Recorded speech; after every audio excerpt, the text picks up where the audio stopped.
Well, here's the place. Here's the place to do it. Hi, everybody. Welcome to It's a Long Story, a place where we roll dice, we tell stories, and we create magic. We are here with most of the Unearthed Arcanum. Everybody, take a look at your camera, wave, and please say hi. Hello. Hi. Hello. Hi. The double hand wave. I like that. Thank you. I liked it a lot. Hello. Welcome. I am just back from Gen Con, and it was awesome. It was super cool. I loved it very much. 10 out of 10. We'll go again. Need more days just to handle the crowds. But other than that, it was awesome. It was super cool. But very excited to, we just ran a game. I ran a game in the Colt Stadium, guys. So fun. Super cool. Pretty cool. It's almost as cool as running a game for UA, which is you guys. Just imagine if you ran our game in the Colt Stadium. I don't think any of us would ever recover. We would need more room. Yeah. And fireworks. And fireworks. We need a full halftime show. Just put the Colt Stadium in the Feywild, and then we'll be running the game in the stadium. That's a good idea. That's great. I'll do that. Like that. I'll That's do an that. excellent idea, Evan. Just A a bunch of plus three. fey Anyone said that's a good creatures. idea. Fey creatures, and then what's that? This concrete brick building that has like all these like cool flowers that are like draped around it. Oh, it's the hidden ruined remains of the Indianapolis Colts Stadium. How we got here? Well, that's legend for another story. David, we talked about it. Now it can't happen. That's right. That's right. We talked about it. Now it can't happen. That's right. I hate that. Anyways. If you are worried, confused, or concerned about what is happening, hi. Who are we? I can handle one of those things. Hi, we're a D&D live stream that runs every Monday, Tuesday, Wednesday, and Friday, having 4 parties existing, living and breathing, prepping, and gosh darn it, taking a bath. In the same homebrew world, the wonderful, beautiful world of Imea, for now. Very, very excited to get started tonight. Just have a couple of announcements. Firstly, we will not have Humblewood tomorrow, but let's talk about Humblewood real quick. Humblewood, this is our drop-in, drop-out campaign that we've been running for the summer.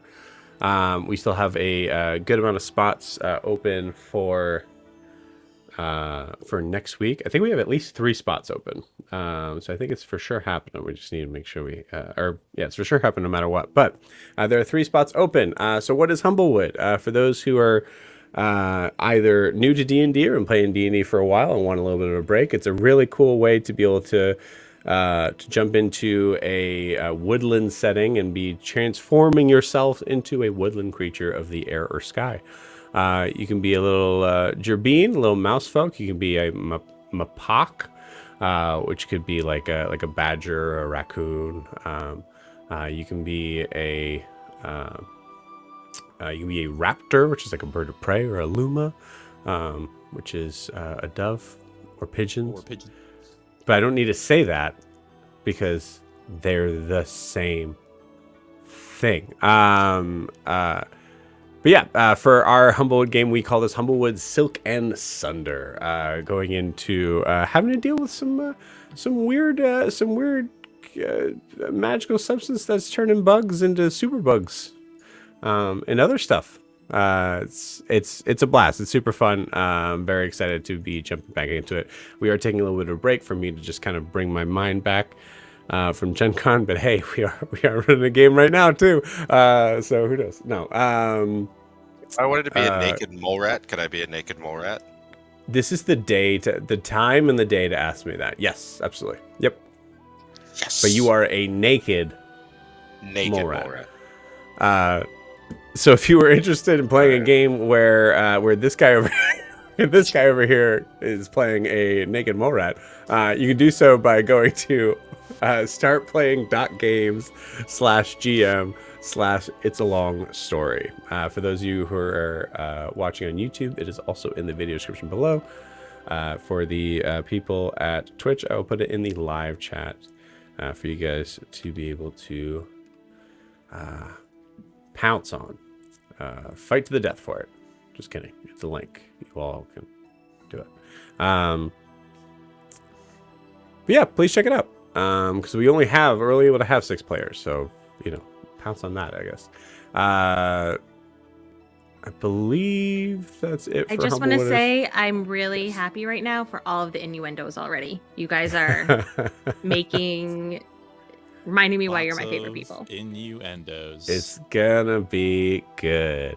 I guess this would be a good time to tell everybody this episode is episode 69. Heyo. Nice. Nice. That's what she said.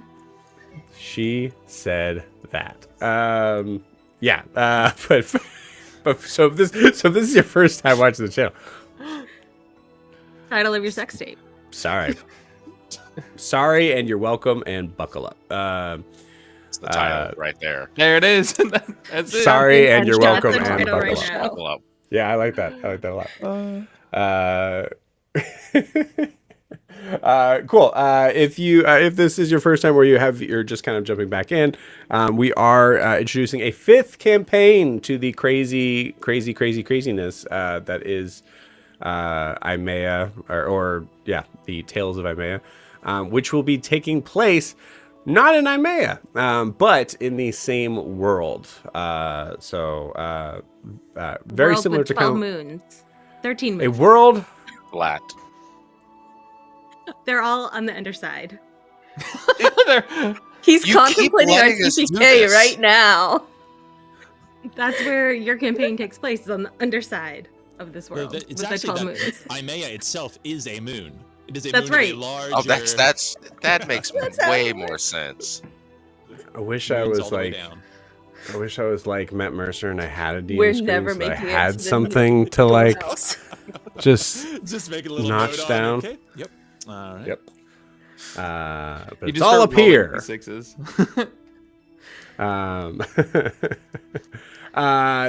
The one moon world that was named Imea, but now will need to be expanded. Truly, this is a cool thing. Like, actually, honestly, it's something that it's funny to have to like kind of like retcon the building of this, but it's kind of neat as a peek behind the curtain that I had started this this design as having just North and South Imea and assuming that was going to be enough, and then sure enough, it is not. So having to expand the world means you have to change some stuff. But we've also kind of we've built into like the historical sort of process as well. Like North Imea doesn't have most of the like land itself is not named because it's that early sort of state. So same way. I mean, most people in Imea assume that they are the world. So it just makes sense, right? Right? Okay.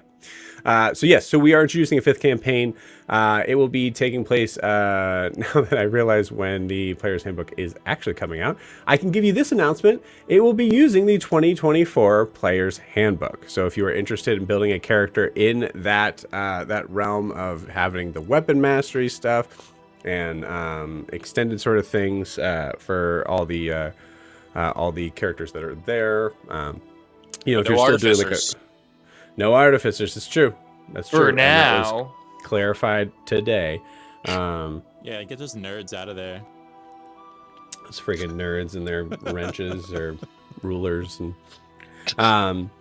no, I will say if like there was some stuff that you wanted to go, we'll kind of like lean into that stuff and we'll kind of figure it out. But the goal is to be able to kind of have that updated Player's Handbook as part of the design. So with that, it'll probably be releasing mid-September, which gives me a little bit more time to get stuff done. So if you're interested in checking that out, once again, I don't know if you saw it before, but you can go to startplaying.games/GM/It's a Long Story. And there's nothing there right now, but there will be for that campaign. And that is it on that.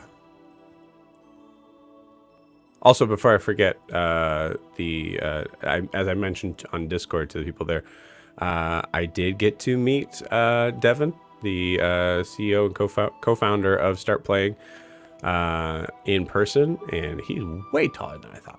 It's crazy, but super, super cool and endearing guy. Very neat. I just love Start Playing so much. Thank you guys. If it's not obvious. That was an announcement, but this last one is. So if you are wanting to get closer and get more familiar and support the channel, best way to do so is to like, subscribe, and follow wherever you're watching this, whether that is on YouTube or Twitch. But you can also check out our social media down below. I don't know what's happening. Everybody is just starting to point in different directions, but it's down here. Trust me, I'm your DM. It's right here. The Instagram and TikTok at it's a long story _TTRPG. Please check that out. There's a cool clip that I saw that just got released today. That's pretty funny. And also we released some terrain stuff from our crazy ship heist from the Reckless. So that will be coming up pretty soon.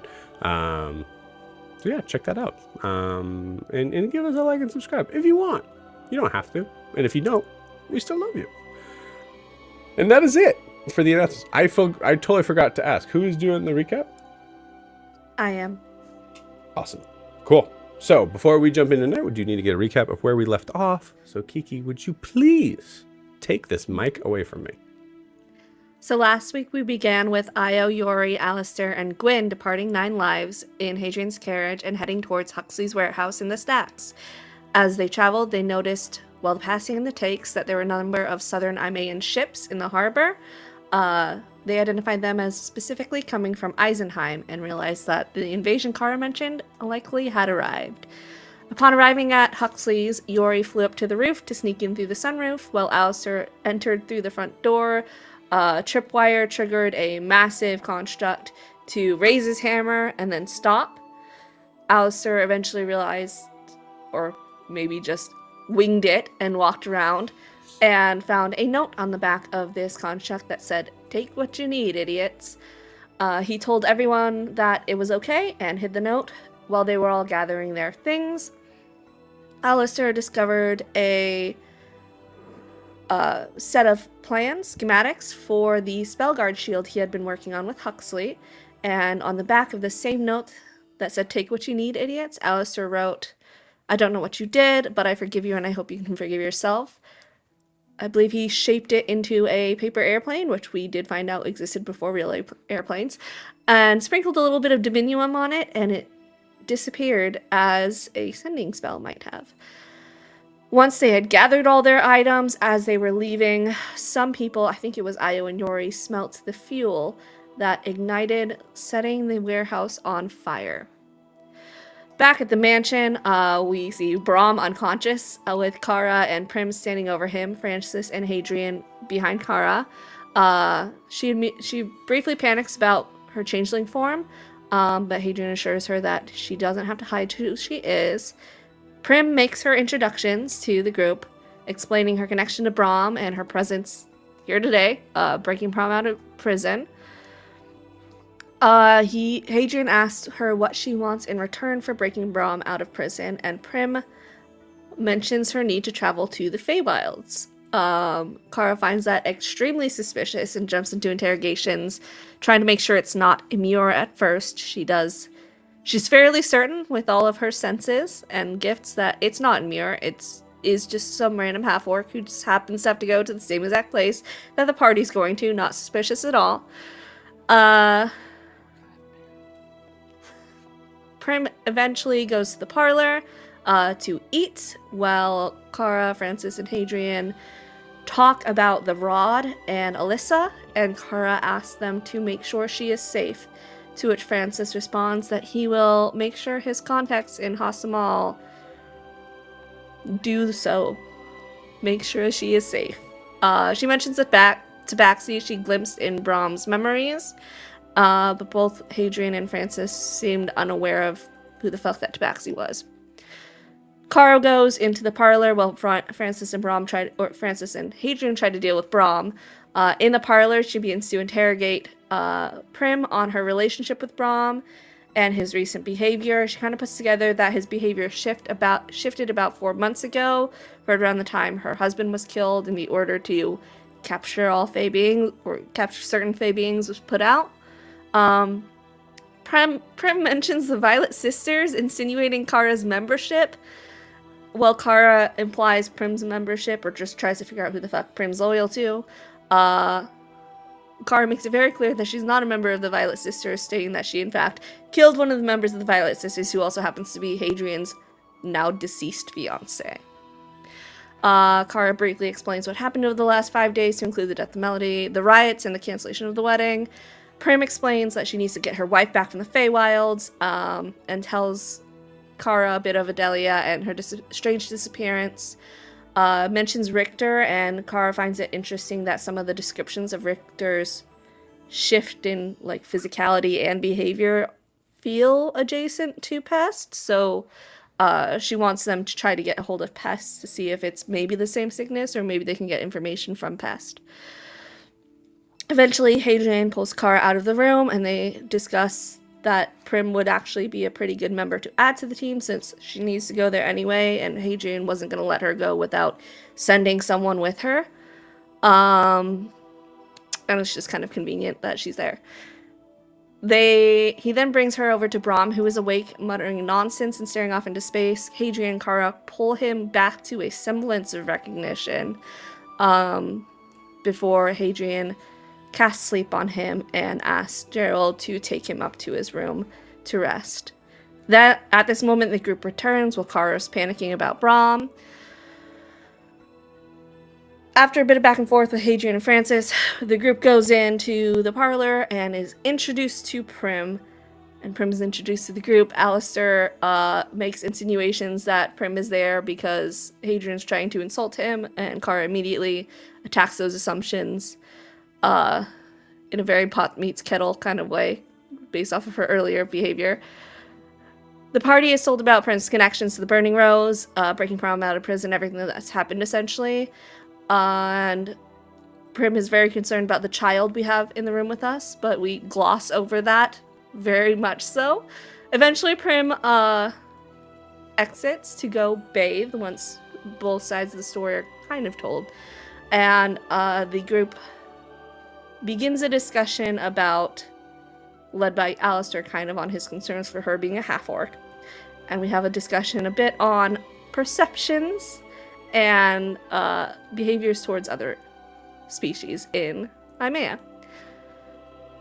Upstairs, while the group is debating these topics, Prim settles into the bathing room when a bird formed of parchment and taps on the window. She lets it in, and it opens up, asking her height and weight, and it's signed DM, which we assume means Dormouse, we hope. Prim says her response aloud, and the paper crumples itself up and rolls away to where we see just beyond the house Neve lounging in the branches of a nearby tree. And that's where we ended. Did I miss anything? I don't know. Anything we missed, gang? That was great. Thank you, Kiki. Nope. Nope, we're all good. Cool. All right. Sweet. So I'm gonna say I'm gonna actually do something that I don't normally do, and I'm gonna kind of offer it to you guys as we are kind of jumping back in to the roleplay. Is there anyone who has a specific thing they would like to do, scene-wise or setup-wise, things like that? You don't have to necessarily tell me what it is. You can just raise your hand, and we can say we're just kind of zooming in on the scene of wherever you are at. I definitely do, but if somebody else Cool. wants to do something. You raise your hand first. Sweet, cool. So as we come in on the house, we'll say this is the point where we will actually kind of like just pull back a little bit to the idea of like when people are leaving leaving breakfast, essentially, or brunch, I guess. Lunch. Really, Lunch, Yeah. I think. lunch. Yeah. Dinner? Yes, I believe it is. Correct me if I'm wrong. I'm going to get better at this with it, but I believe we're kind of like right around noon. Am I wrong? It's late afternoon because I got all of my afternoon messages from Eldrin. Okay, cool, awesome. So we'll say it's around 3. We'll do that magic 3 number. Awesome. So, Kara, you walk out of the dining room into the foyer. Where do you go, and who do you go with? So I want to find Hadrian for sure, but I think she would ask Alistair and Gwen, specifically, if they would help her in this and what she's about to do. Cool. Of course. Or what are we doing? I want to see if I can, if not help Brom, figure out what's going on with him. The rather large man in the room over there. Yes. Hey, He needs let's, our help. I don't know if we can help him, but I want to try, and I want you guys there in case something goes wrong. I mean, I would want me there if something went wrong as well. So Yeah, I feel partially. Let's help him. Let's see if we can help him. Go. Where we left off with Hadrian was, I believe he is still in, or he went back to conversations with Francis. Correct me if I'm wrong. Mm-hmm. Cool. So I'll say, for simplifications here, based on the roll that I made, he is not around either, or he has said, like, give me a minute, I need to handle stuff like that. So he is not able to join you in this. Could I talk to him briefly before? Sure. Yeah, absolutely. We'll say he's gone back to the dining room and is now talking with Francis in the dining room. I just need you to give me the mental protections you gave us before the fight. Really, she's asking for Intellect Fortress. Oh,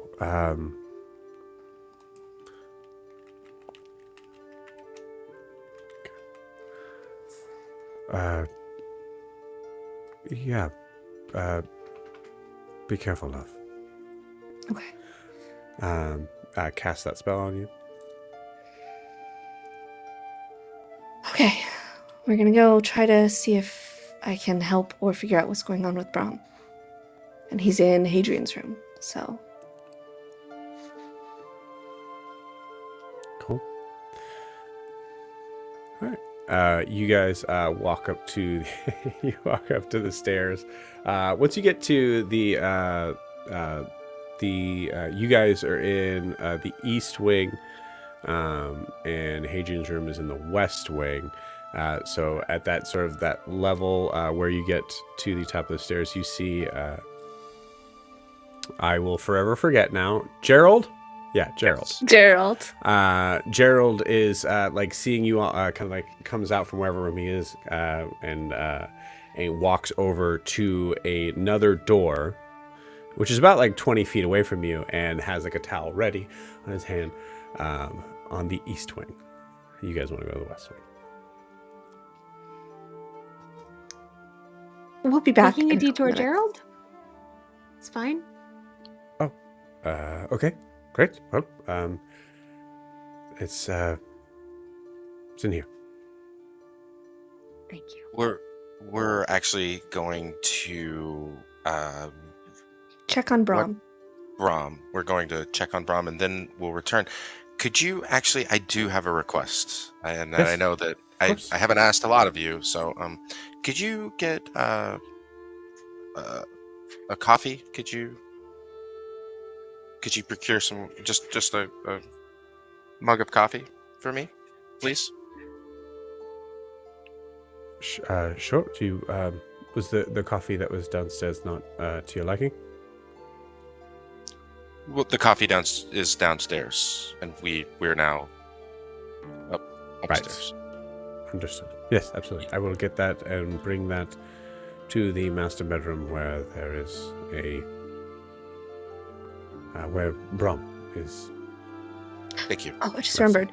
She's gonna run over to the banister and just shout down, "Hey, Yori, I might need you. Can you come upstairs?" Okay. Gonna ask about that arm. Guess I'll do that later. So yeah, Cool. I'll go up. All right.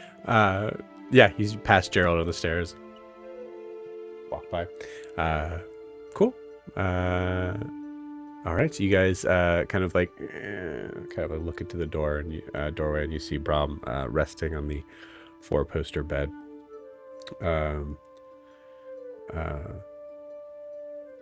Sound asleep. Okay, good. All right. I'm gonna move over to the bed, pull out my mask, and sit down on the bed next to him. Yori, I think I need one of your stories. Oh, okay. Yeah. And I don't think I can go quite into it now, but I'll say that I tell you the story about a boy who was lost in the woods, who was often lost in the woods, and who came across a fae being, essentially, who gave them a token, and it was something the boy kept and became his kind of new home, no matter where he was and how often he was lost. And yeah, and you get a D6. Is that what I'm? Yeah, it's just a D6.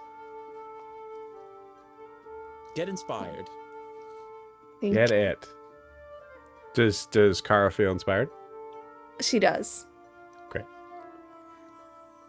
She actually turns to him and says, "Well, I think Brom's lost in the woods right now, and I want to try to pull him back. I know powerful beings have messed with my scry before, which is why I wanted you guys here to help if something happens." Yeah, we'll pull you back if it looks bad. You see Carter sitting on the edge of the bed as Gwen says that, just kind of like motions towards her a little bit, as like what she said.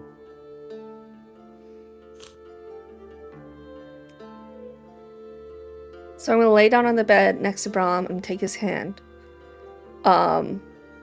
And I'm going to, I don't understand how my gift is changing, how my gift to sense emotion is changing into something more. It's pulling on memories, it's pulling on something more from people now.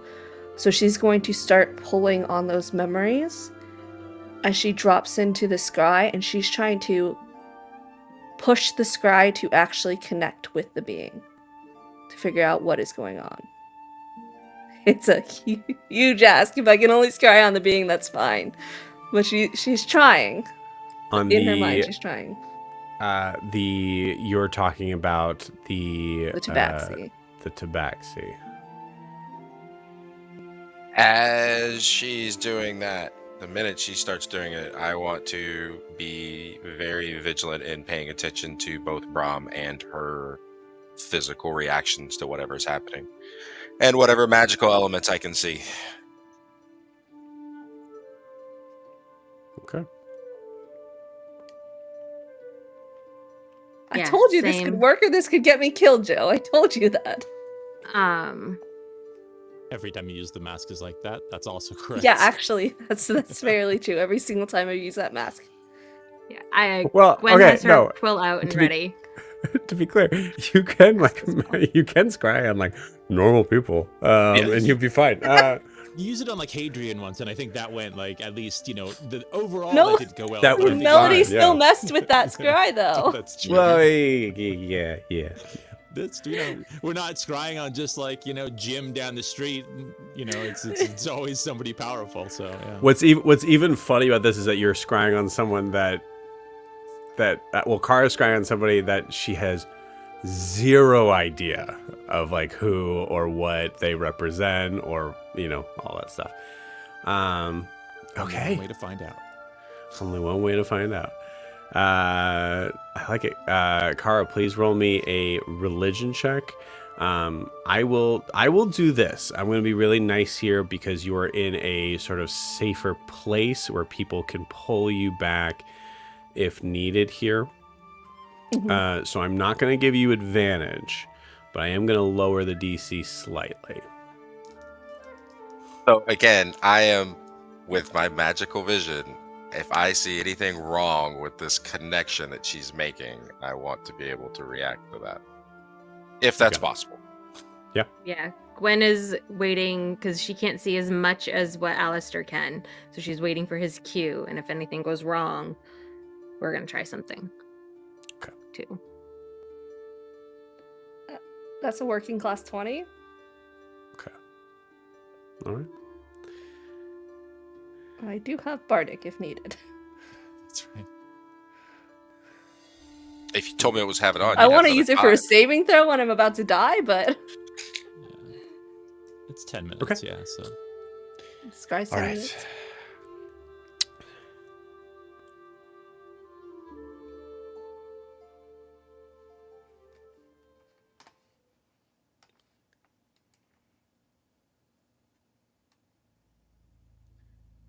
As your eyelids shut and you go to just the dark but comforting blackness behind them, knowing why you can't see.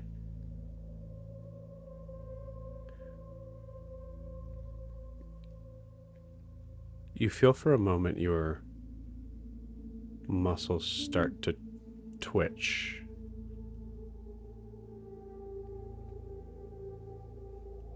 Gwen, Alistair, you see this physically happen, especially in her face. Not necessarily a pained expression, but it is something that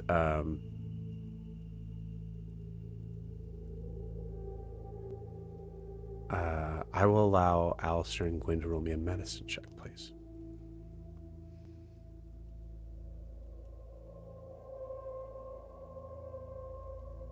$15. 0.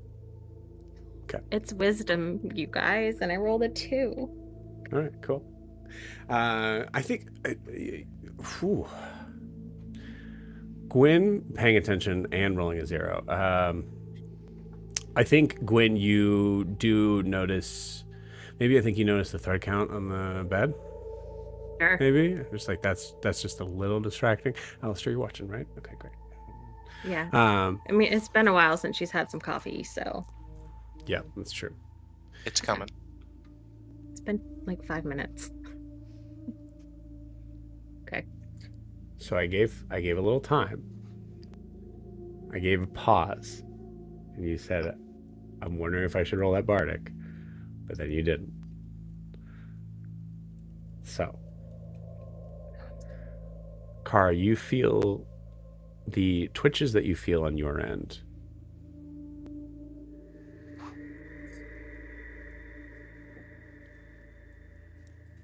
You're not sure at first because it feels kind of like maybe instinctive. But as you are telling your brain to open your eyes, it is not responding. Those synapses are not connecting.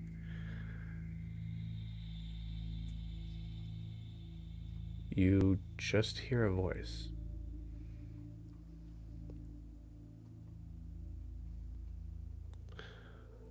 And Who is this that creeps around my door?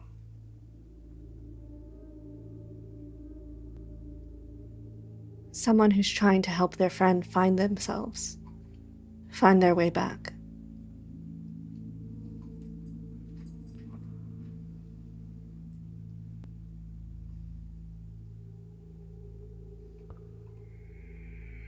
It's interesting for you mortals. Always butting in on each other's business. Instead of just asking.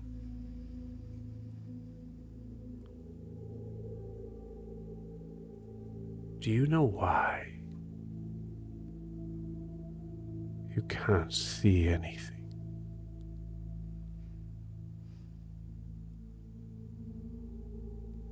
No. Because you are looking for someone who is not there.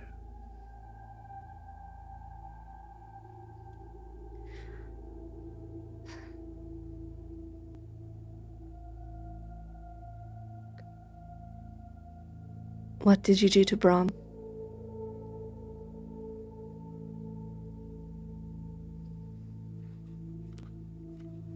What I did to the being that you call Brahm is between me and the being you call Brahm. It was his choice to make. I did not force him. But he failed. I imagine because I, like you, cannot see who I'm talking to. He failed in what? Killing Kara?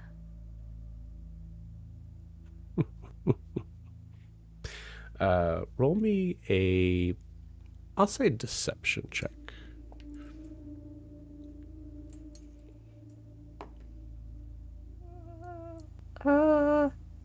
22.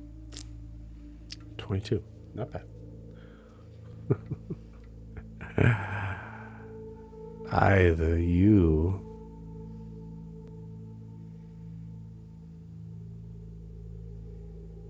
are lost and very short-sighted, or you are very ambitious. Either way, you are playing with dice in a game where you don't understand the rules. It's a game I seem to have been playing for a lot longer than I realized. Ah, ambitious then. Well,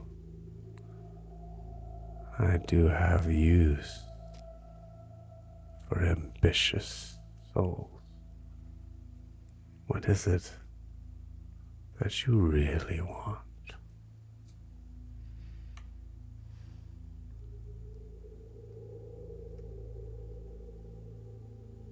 Nothing I think you're capable of providing.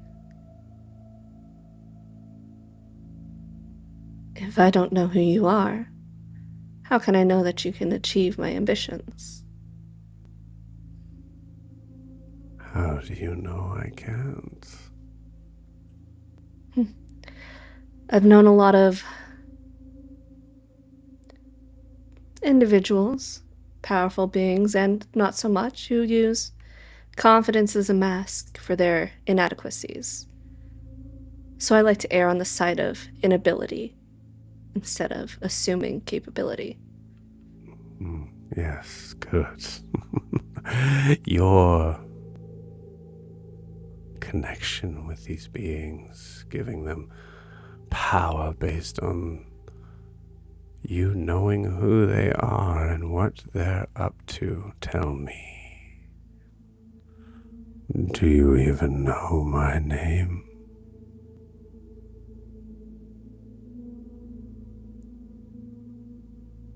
No.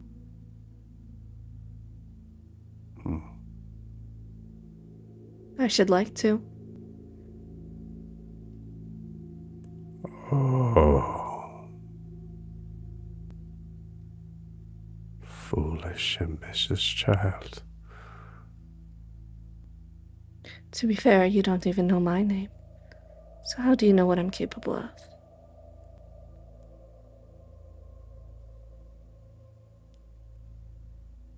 I can tell you that I have yet to meet my match in this plane. So if you are it, I welcome the alliance.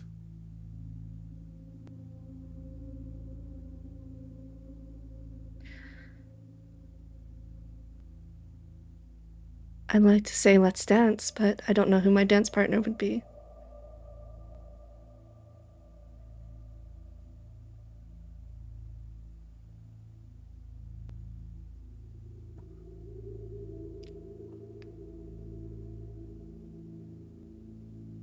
I will tell you two things.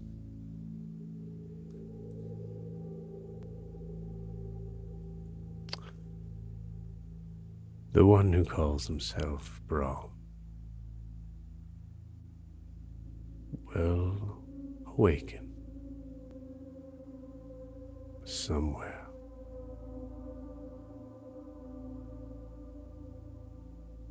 What he does and how he lives the rest of his puny little life is entirely up to him. But allow me to extend my hand. You may call me La Ahad. Kara, in this moment, you feel a tug, and you hear in Kara's voice, "Okay, time to go."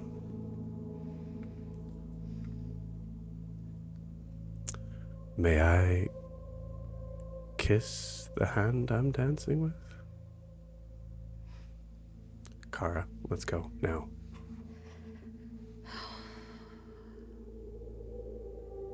I'm gonna say,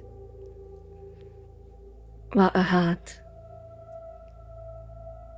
you haven't even bought me dinner yet, and then let Carter pull me away. Yep. You see the cluster of colors kind of come through. The large depiction of Mask kind of looks through, is looking at you. You can't see the eyes, but you see that he is watching, looking at you. And I think from your fourth or fifth time doing this, you see a look of concern. You come back. I'm gonna look to Brahm.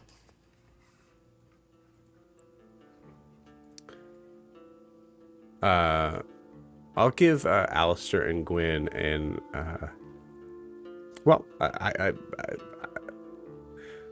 it's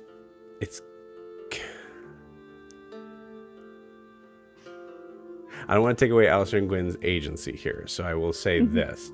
Alistair and Gwen, you are paying attention to Kara, correct? If you were to be looking at a percent in any sort of percentage of that, are you looking at Brum? I feel like Gwen might have been getting distracted by the threads count. It kind of makes sense that it would travel up and be looking at Brom a little bit because he's just in that general vicinity. Okay. So a little. And Yori's there too. That's right. You're there as well.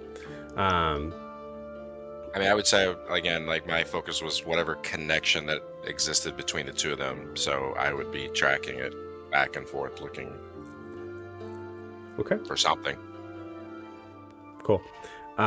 You notice about so anybody who's like kind of like watching Brahm, I'll kind of like give you guys this. About 3/4 of the way you see Brahm stop breathing. It seemed like not a like you didn't see like any, like it didn't seem like any sort of like death rattle sort of thing, but all of a sudden just he like had his eyes open and his mouth's open and the breath just stopped. So as Kara's coming to, what is Alistair, Gwyn, and Yori doing? From a lore question, do we know basic CPR in Imea? Oh yeah, especially Alistair, I think. Yeah. Yeah, and then I would do the whole 911 training video of you and point at Yori and tell him to go get stuff, and then Gwen, come help me, and then start trying to do chest compressions. You got it. This is a massive tiefling, but yeah, you start to do chest. I'm gonna say give me a medicine check. I'm gonna tell you the DC is 20. All right, it's 17. Do I get help from Gwen? I specifically, Gwen, come help me. Yeah, Gwen would Yes. have she Okay. doesn't have the strength for chest compressions, but she could totally do the airway, No. making sure You could've airway's flashed going. Alistair Genius, does. right? Alistair doesn't either. Yeah, I could flash a Yeah. genius, so that would be a 22. Perfect. Cool. Alistair, you start to like do chest compressions and you take a moment to sort of like feel. You're not entirely sure, and this is right when Kara's waking up.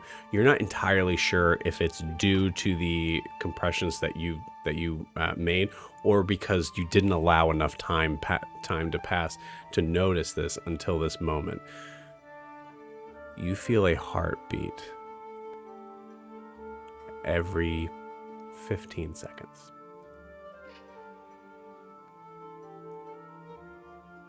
Car, I don't think. Where did you do? What did you? What? Did What? Spare the dying. I don't He's think alive. he's dying. He doesn't He's- look alive. What? Mm, He is going. Something is slowing him down. He's Um, practically comatose at this point. Joe, if I put my hand like above his mouth every 15 seconds, do I feel him breathing, or just the heart, like exhale, inhale of breath, or is just the heart beating every 15 seconds? It's like this is a good question. I will say it's strange. You do not feel breath at all. It's almost as if the idea of wherever something that you don't know, but but once it's explained, wherever he is, he doesn't need to breathe. he. Fuck. Can I? Just take a breath and tell us I'm what gonna try a happened. healing word real quick. Cool. I have a feeling it's not gonna work though. It's not gonna work. Yeah. Okay. Where did you the- go? Wherever you. The tobacco. Whoever did this to him said that Brom would wake up wherever said he wakes up. tabaxi? I don't think he woke up here. I didn't see anything. I You said think he woke tabaxi? up somewhere else. I What didn't see tabaxi? anything.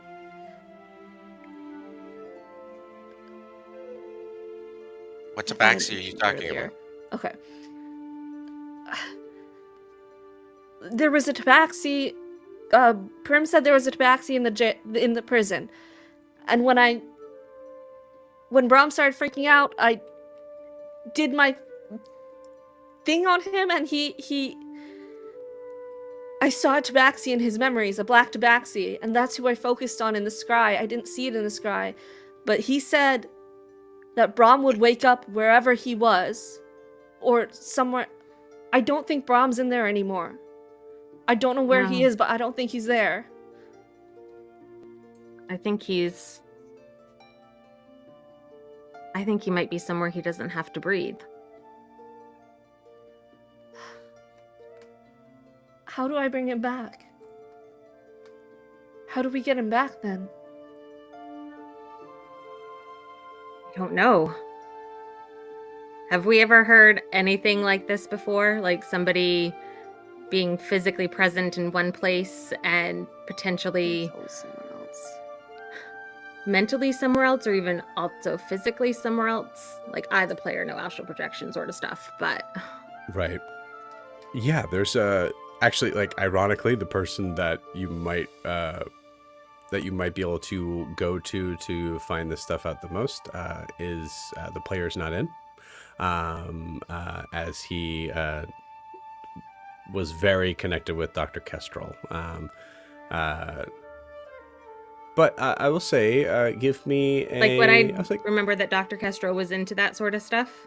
oh yes, 100%. Okay. I won't have you Then roll I for think that. what Gwen would say is that I don't know if there's anything we can do, but Hadrian could contact Dr. Kestrel at the Ludus for help. He dealt with similar things, maybe? I don't know. That was more Io's area than mine.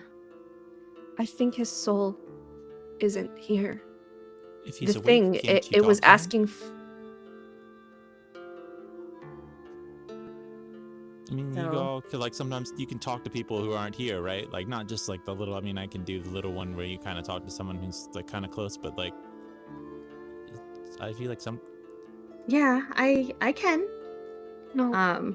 No, I can. Well, I know you can't do it all the time, and it's kind of tiring. But maybe if that's him, and it counts as him, and he's awake, then maybe you could talk to him and find out where he is. Because if at least he's awake, then he could maybe talk back. If he's not on the same plane as we are, there's a chance it can fail. But Kara, I can do that. I can send him a message. But I think the best thing is this sucks. But Hadrian is capable of following through. And I don't think we can follow this further than ascending or telling Hadrian to see Dr. Kestrel. Will Braun be okay while he gets the information? Will he? I don't know. That's a risk we might have to take. Joe, I have a weird, finicky question. Sure. If I cast Gentle Repose on somebody who is alive-ish, would it last for the 10 days? Because it says corpse Possibly. or other remains. But the question is, if his soul's not there, does his body count kind of as a living corpse or something? I'm not sure how that works. Possibly. I mean, like, Assuming his based on soul's the not there. based on the information that you received, he is somewhere else having his own test of fate, essentially. So could you do that now in case he fails in that before the 10 days? Yeah, I think so. Okay, I'm going to cast Gentle Repose on him. She goes to cast it. I'm going to stick my cane out because there are verbal and somatic components with this to try and just interrupt her for a second. Kara, What? I understand what you want to do here, but wouldn't it make better sense to conserve your power right now and your resources for getting us to your daughter? Like Gwen said, Hadrian is full of resources.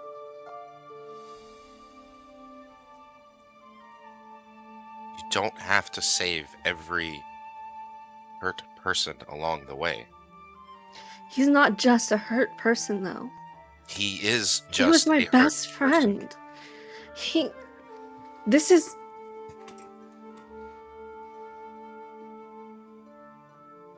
Can't save every single person along the way.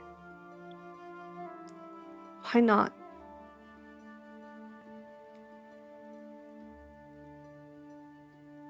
There's only so many of us, and there are others that we can help.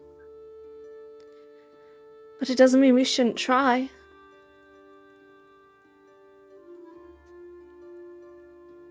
Okay, thought experiment. You save Brahm, you don't stop the person who did this. So how many lives are going to be lost because we didn't stop that person?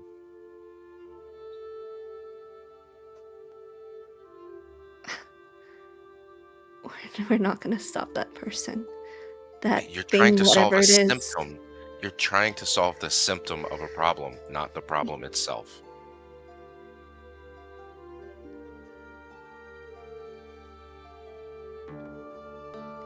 I know I can't solve the problem, but I can help here, and isn't that enough? And as soon as we leave and that person comes back and hurts Brom again, you'll have wasted whatever you've done here today. The outcome's still the same.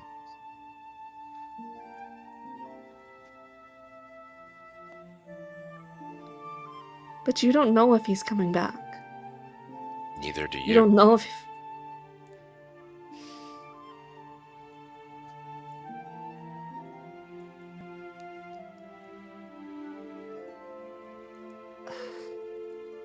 I've said my piece. You can do what you want.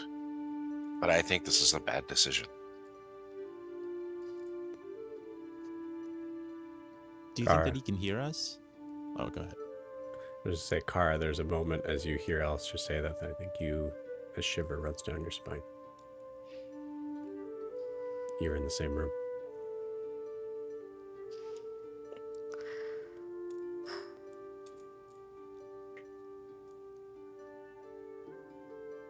I'm gonna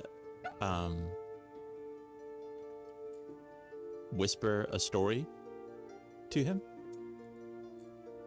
Just, kind of talk to him, but down by his ear and whisper him just a little story. I think about I think Yori's head is in the Feywild a bit, and this one is about a bird who somehow angries a fey being, and it turns him into a tree in order to isolate him from the rest of creation.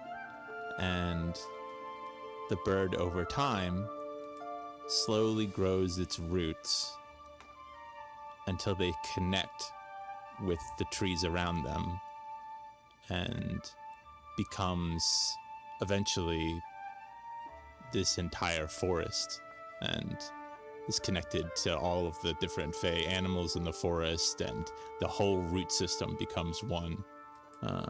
And that's the story. I think as Yori finishes telling the story, Kara's gonna look at Alistair, and she's just gonna lean down and hug Brom and just whisper in his ear, I might not be here when you get back, but Hadrian's waiting, and I'll be home one day, and I'm gonna give him a kiss on the cheek and cast guidance. And then leave the room to go. Well, no. I'm gonna look at the others.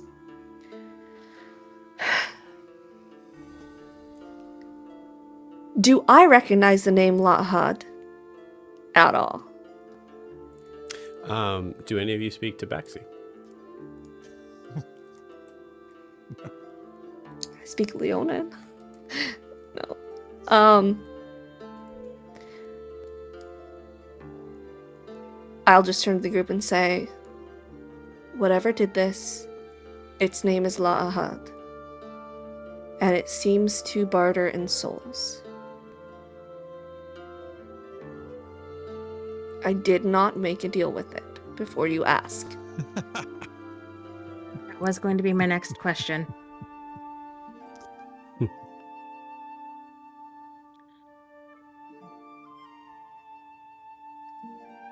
Maybe once we know a little bit more about where we're going to save Maeve, I can find out more and send information back to Hadrian. But I think we need to prioritize right now. Mm-hmm. And as awful as that sounds, there are resources here that can help Brom. We're the only ones who can help Maeve. Yeah, I think I need a bath. I need to clear my head. Same. Did Francis come back with our stuff yet? I don't think he's left to We get have it to yet. I'll say he has left above board. Okay. He's left. Cool. But no. But you do see Gerald kind of coming and goes, all right, knock, knock, knock. I have the coffee. For Gwen. I will Oh. reach out my tail to accept the cup. Oh. Great. Okay. Gerald, you, please Gerald. tell Hadrian I'll be taking a bath. If he wants to know what we learned about Brahm, he knows where to find me. If you could also go ahead and start drafting a letter to a Dr. Kestrel in the Mortimer Ludus. Try and get that sent on the way. Hadrian will have questions regarding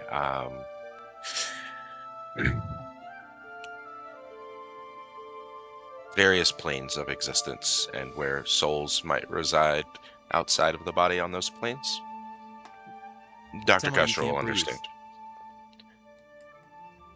Yes. You see, as you were saying this, and you see like Gerald's a little confused, taken aback, and you guys are in the room, so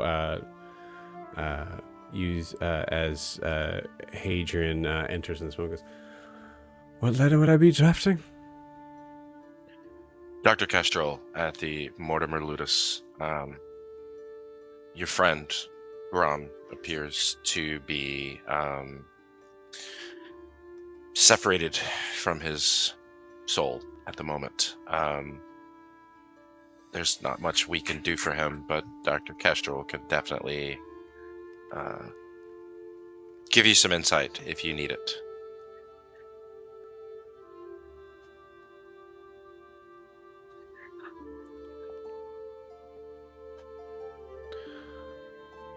And you were going to handle this for me. Figured time would be of the essence, so I was asking Gerald to go ahead and begin that process. Clearly, you can wait as long as you like, but it seems fairly important to Kara, so... I'm just saying the distance that it traveled down the stairs to make sure that I'm aware of a letter that I am starting would not be more than a couple minutes. And I'll look down at my leg, down the stairs, in a hurry. I just assumed I would use the resources that I had available to me. I figured a successful businessman like you would understand.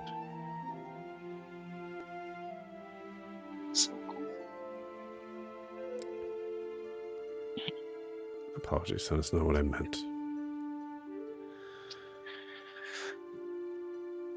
Hadrian, if you hear mention of or know anything about La'ahat, it's a name. That being is the one that has Brahm trapped wherever he is. If any of your people are working with it, or if it approaches you, don't make a deal with it, whatever it is. That's the name. That's this creature's name. That's the name what it he gave. told you. Well, it sounds like I'm sorry, Dave. It sounds like it was fucking with you. Why? Lahad means no one.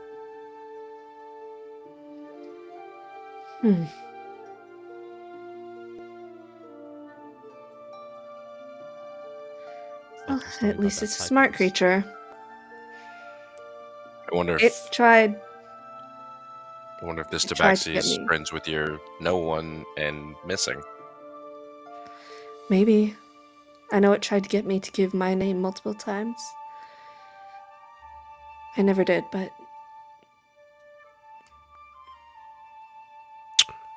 Really good practice. Yes, sir. Is that? Right, Yuri?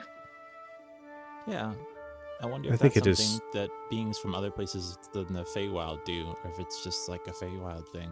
I mean, I only know about a couple of different places like that. One of them's I think just it might from be giant A stories, devil and then thing, the other one, too. True think- names have power. There are places in the Feywild where you don't breathe, but there's kind of places in the Feywild where you don't, where there's the kind of anything. and the places where you don't breathe weren't my favorite places. But also Whatever- in giant stories, there's a place that's kind of like you float around in, and one of the old giant gods is trapped there in a giant. It's like a lake of ice, or so, it's yeah. I think so. Yeah, that's a different story. Anyway, those are the only two I know about, but maybe yeah. Whatever just it like was, some it's fake names. powerful.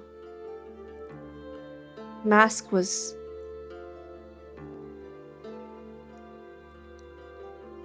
He didn't like me being there. Your god was there too. They're always there. They're always here, and she's gonna look over at wherever they are in the room. Sitting in the corner of the bed, facing away from Sound you. like Eldrin.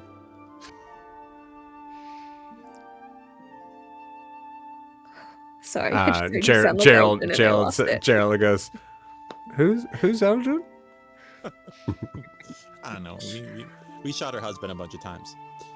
Yeah, we did. That's also great track record for us.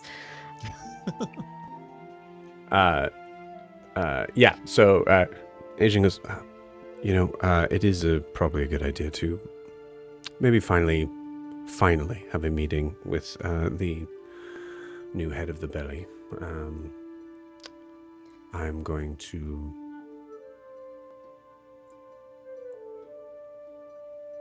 make a strong impression that they should be meeting with me. Be careful, Gerald, can you- please. Adrian, there's something wrong with that. With missing. There's something about them. I know I have not had a good track record of this as of late. They killed Rashra. I know. I'm aware.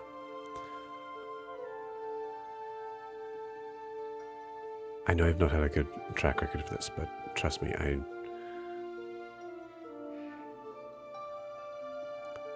will be careful. As should you. As should you all. Gerald, please come with me. I need to draft a letter to a Dr. Kestrel.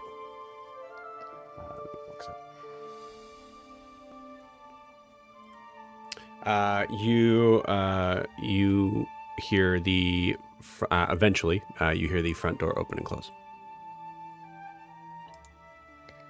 Actually, you probably wouldn't hear it in a mansion, but that's what happens. It's just got great acoustics, you know. Yeah, Just yeah, you resonates. hear everything. It sucks. Yeah. I'm just gonna look at the others. We have nothing to do until Francis brings the stuff. I'm gonna take a bath. Me too. Gonna go find a one-armed monk and explain myself. Yes, you should also try to take a bath before we go. Because Good for everybody. yes. It might be a while. Very long time. Cool. All right. So with that, what is Yori's plan? What he's doing? He was gonna go back to the one-armed monk, so I think he'll go with Alistair so long as Alistair doesn't. He's trying to feel it out. You know, if Alistair is giving off a sort of vibe or body language that he doesn't want to be followed or doesn't want somebody to come with him, then But otherwise, yeah, he'll go with Alistair. Cool. You got it. Cool. So with that, we are going to cut over to Prim. Prim, you are in the bath, taking a bath. As you're doing that, I'd like to know what's on Prim's mind right now. I think this is like a moment for Prim that's kind of this quiet respite that she hasn't had in a while, with dealing with all of the people and the crowds and everything that's been kind of going on and that like hectic aspect that the city had. And there's just this moment of her just kind of playing slowly with this little silver band on her ring finger, as she's kind of like rotating it around ever so slightly.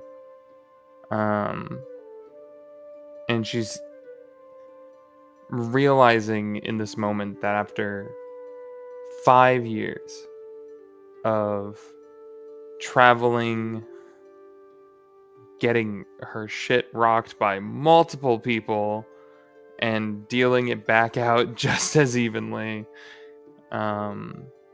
she is the closest that she has ever been to actually being on the same plane as Adelia for the first time. And there's very much so, I think, a kind of emotional welling, where she's just kind of trying to take it all in and be in her emotions a little bit and just allow herself to be there. Mm-hmm.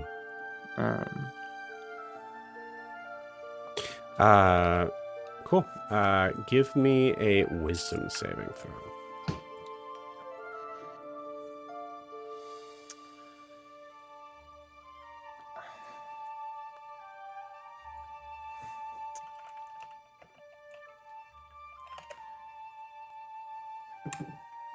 Try my best. Oh no. That's a 5. Okay. You got it. Well, this dice is going away. Cool. So as we see Prim sitting, soaking kind of in the tub, twirling this ring around their finger, there's a quick whiteout to the first time you met Adelia.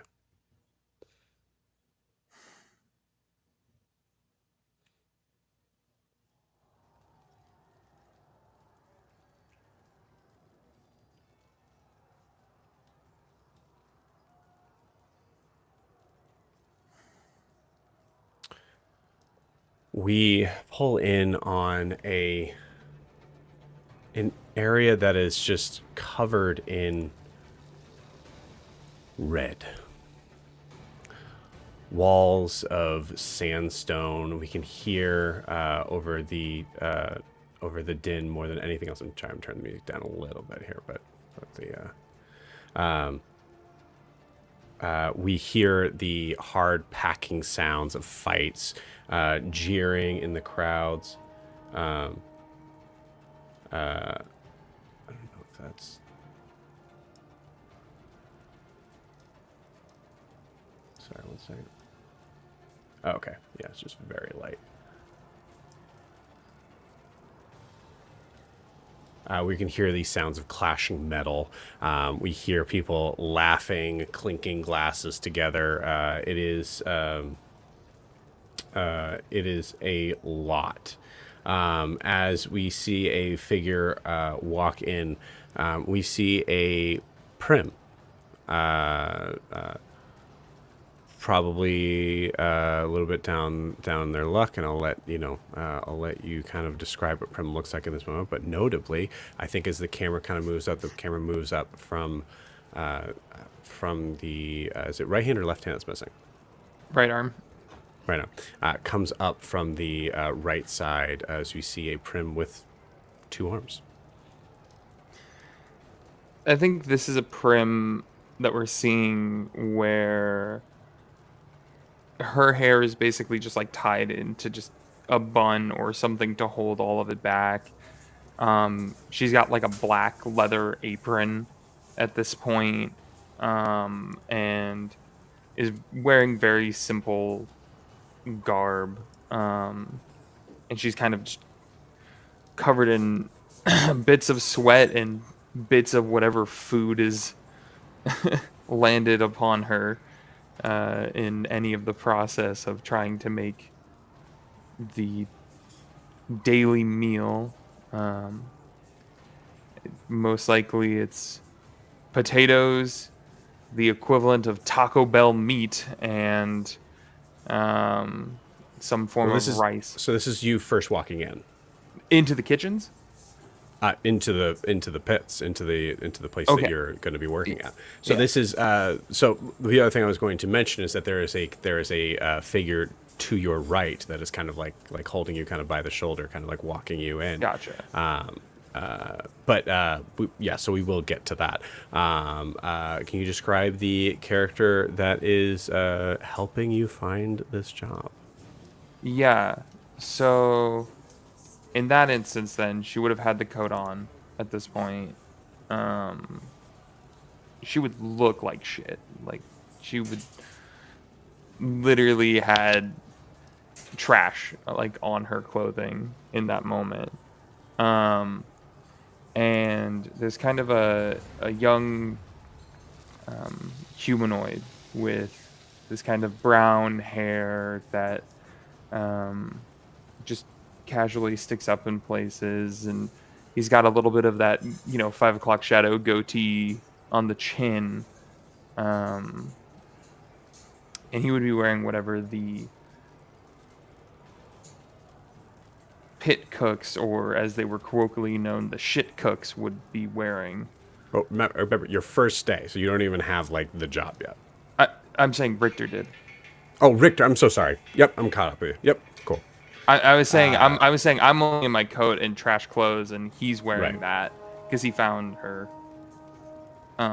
outside, literally eating from one of the trash bins. Incredible.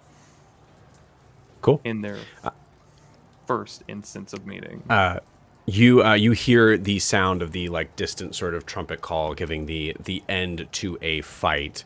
As you see two humanoid figures standing over a figure of equal size on the ground. Not getting up. There is a huge cheer from the crowd as a figure kind of steps out and grabs both their hands and kind of like raises them up. And as the figure is congratulating them, you see the other two humanoid figures kind of walk off, and it's a little bit blurry on there as we zoom in on the figure that is making in the announcement. This individual is dark-skinned. You can see has a very interesting looking kind of like turban around his head that is extended out to looking like a jeweled cobra on the top of it. Figure looks around and goes, "Ladies and gentlemen,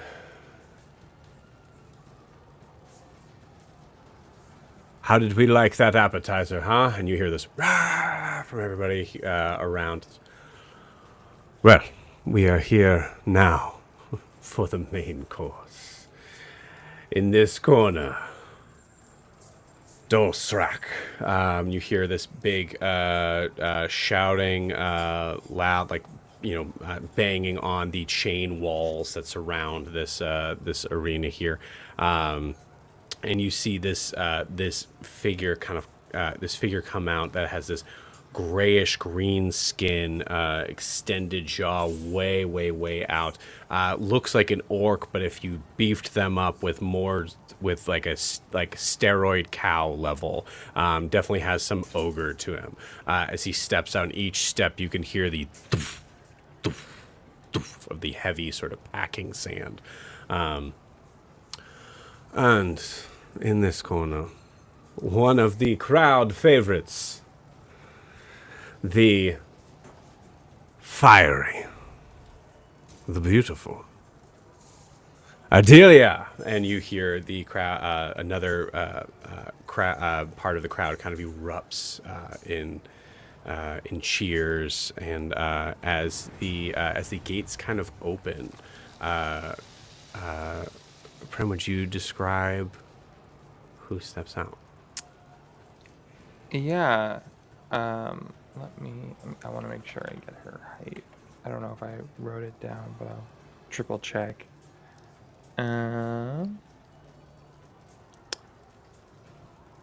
I didn't put a height, so we're gonna get her height. She's standing at about 6'4". She has this almost like red magma streamed hair that is braided all the way like kind of along the top of her head down into this ponytail that trails off to the mid back. Both sides of her head have been fully shaved back. You see she's got these kind of dark gray skin with small circular like markings that kind of travel down each set of her arms. Um, and in those you see small, almost golden etchings that glow softly, almost like watching magma after it's cooled, where there's still heat coming from underneath it. She has these kind of almost burning red eyes that could pierce from across the room and sear you into nothing or hold you gently with just a single look. She commonly wears clothes that give her good mobility, things without sleeves, easily flexible. Pants are the things like that that allow her to move quickly and really showcase not only her agility but her strength that she has and her natural power that she can give off. Cool. So as we see this figure walk out to the center, we see the announcer, definitely shorter than these two figures, goes, "Enjoy."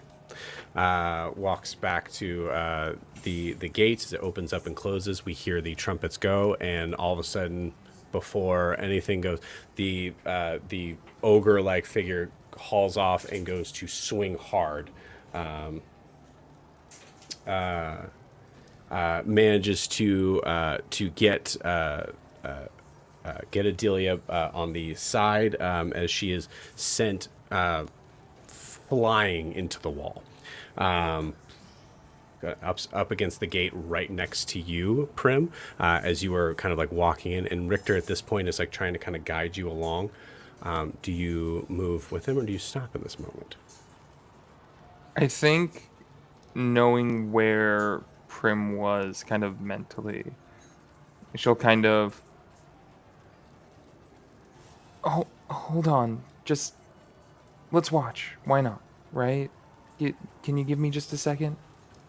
As you pause here, the figure kind of gets up, holding on to the fence. You see a dribble of blood down the side of her mouth as she wipes it off. Her eyes kind of down to the ground in this moment, and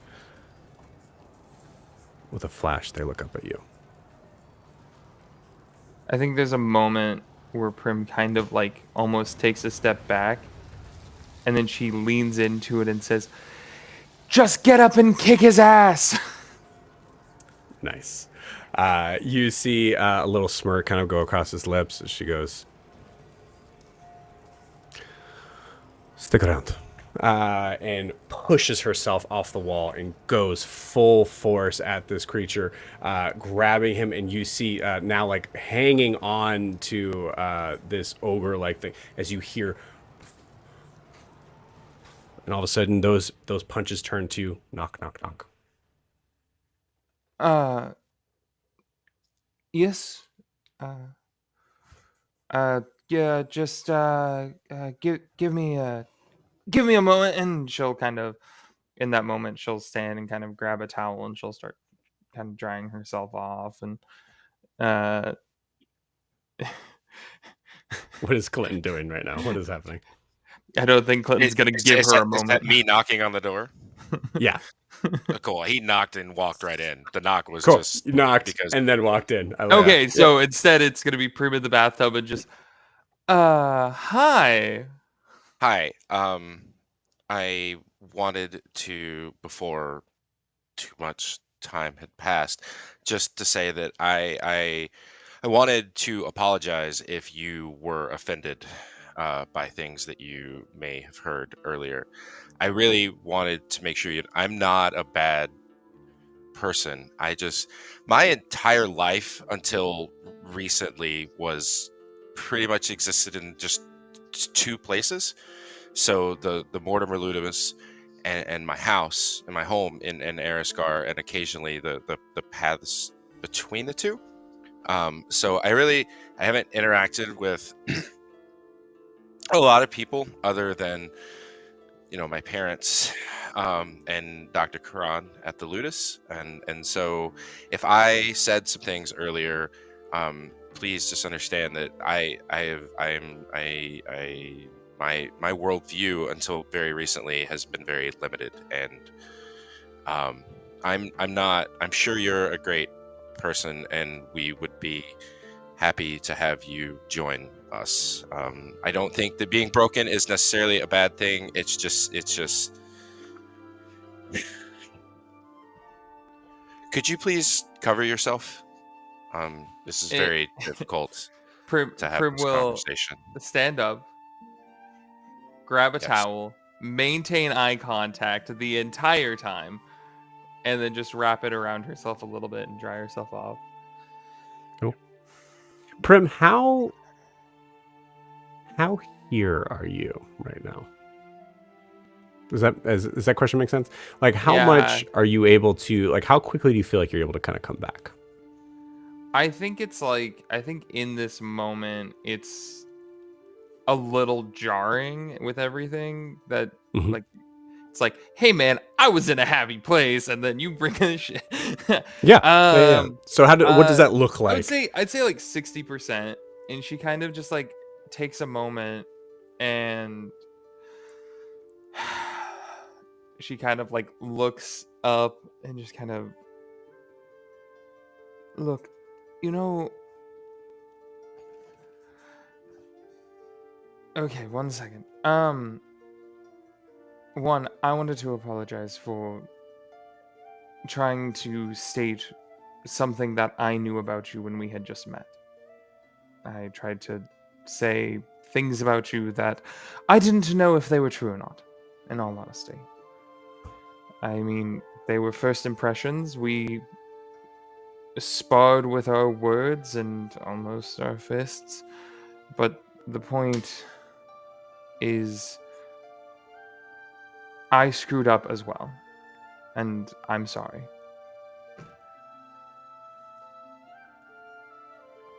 No need. I would prefer that you were a more direct than maybe some others that I know. But that said, we obviously have recently lost a friend of ours. He left. So we.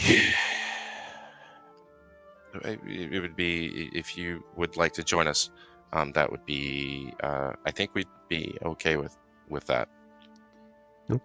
As Alistair looks at Yori, Yori, do you say anything or seem to give any sort of inference in response? Well, first of all, I need to know, what does the stump look like? It was cut off by a portal. Is it just flat? Like, he was definitely looking straight at it when you got up. Yeah, like, it's a good question. Yeah. He was looking at. Yeah, so she actually doesn't even have much of anything left on her arm. It's pretty much a large dark green scar that kind of goes inside even on her ribs a little bit, that are pressed in, that have very much so almost a sinewy look to the scar tissue over time, where muscle growth has tried to resurface where there is no muscles there to belong. It looks. She had mentioned that it had been 5 years, but probably Alistair would notice, if anything, that the scars look much older than 5 years old.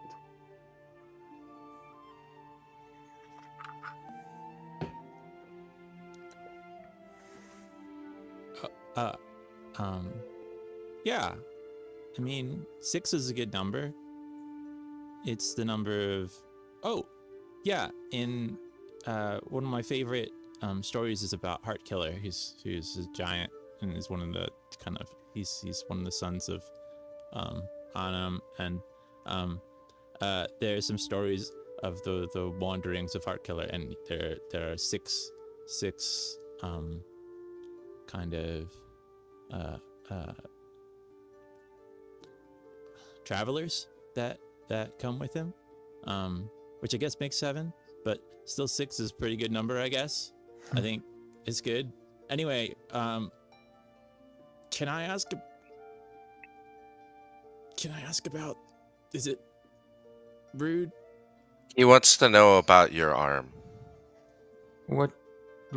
You said it was cut up by a portal? Was it like, how did, was it like, I mean, wouldn't the whole like, was there a lot of blood? Like, how did somebody, did somebody heal it? Or like, cause if it's, does a portal cut something really clean? Also, how do I get a ghost arm, do I have to cut off my own arm to get a ghost arm? No. Oh, and a ghost helmet. Yeah. No, technically, if I wanted to, I could actually have multiple sets of arms. It's just easier to work with the extra one. I But believe that's his more question was how, not training. Training and meditation. You don't need to necessarily lose an arm to do it, though, and it will take a bit of time. It took me about a year or two before I even saw my first inkling that something was being able to be formed. In regards to the wound, she kind of gestures to the right side. Like you know, Fey portals and time work funny.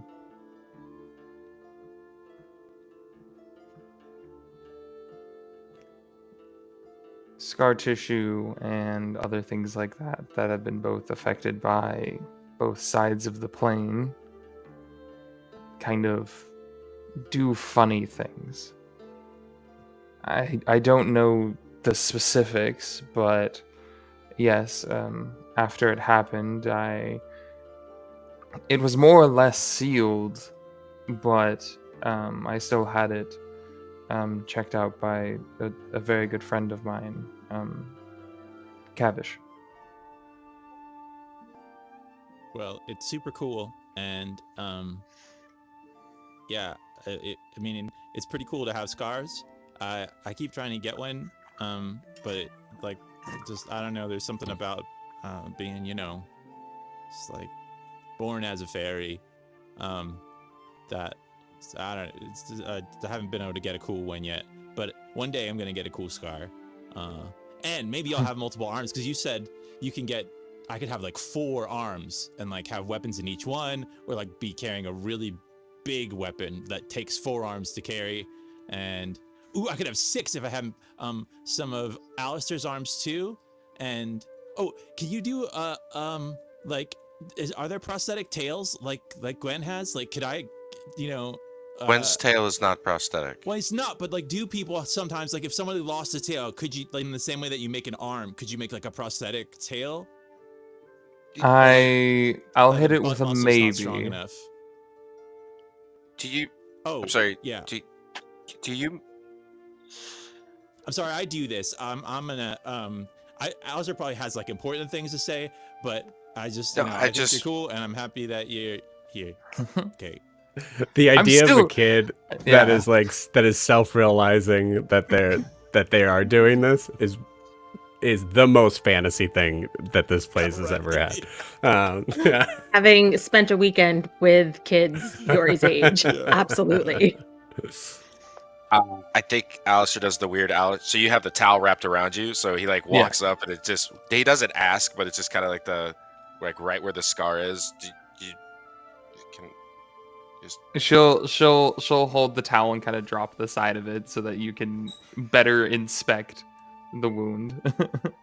and you'll just hear him muttering like, okay, so if we could be on the other side of the portal when it closed around the arm because of the time thing, we could have the arm and possibly reattach it with the muscle structure. Maybe. I don't. Thank you. I'm sorry. I need to talk to Gwen about this. In the meantime, I have a friend who has a prosthetic arm. If you would like, I'm sure it was pretty rudimentary, but I could probably, if you would like, I could probably start making some plans for you if you want. But I don't want to deny your self. I'll play along as a sign of good faith. Okay, I'm not going to waste my time if you're just playing along. So I'm sorry. Let me rephrase. I would love that. I haven't been able to use. There are so many things that I miss. I used to do a lot of stuff with kitchenware and cooking that I haven't been able to do in years because it's a lot harder to cut a tomato with one arm than you'd expect. I haven't really been running too many places lately, so I understand. Alina she's a fantastic baker. I know a few things I could share with you if you'd like, and maybe help you from time to time if you want.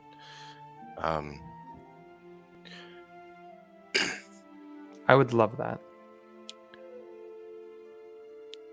Okay. And then I'm just gonna turn and walk out. Yori can stay. I don't care. If you wouldn't mind, I would like to get dressed. Oh yeah, go ahead. Can you step out of the room for this? Oh, you're okay. Yeah, different people with. Yeah, maybe it's. I am good. I'm okay with not having a child being in here when I'm getting changed. Little man Yori, can you please No, it just seems. give me like condescending, 5 and just minutes? walks out. She just comes over and kicks the door closed. Great. That's a cool way to close the door, though. Cool. With that, I think we cut over to another guest bathroom. Also, like when you're turning on the bath, all of the baths are turning on because you're getting bath everywhere in the house. No. But yeah, we move That's over some to internal plumbing. Yeah. We move over to Gwen. So Gwen, as you are preparing to kind of like take a bath and going through all that, what is Gwen thinking about? What's on her mind?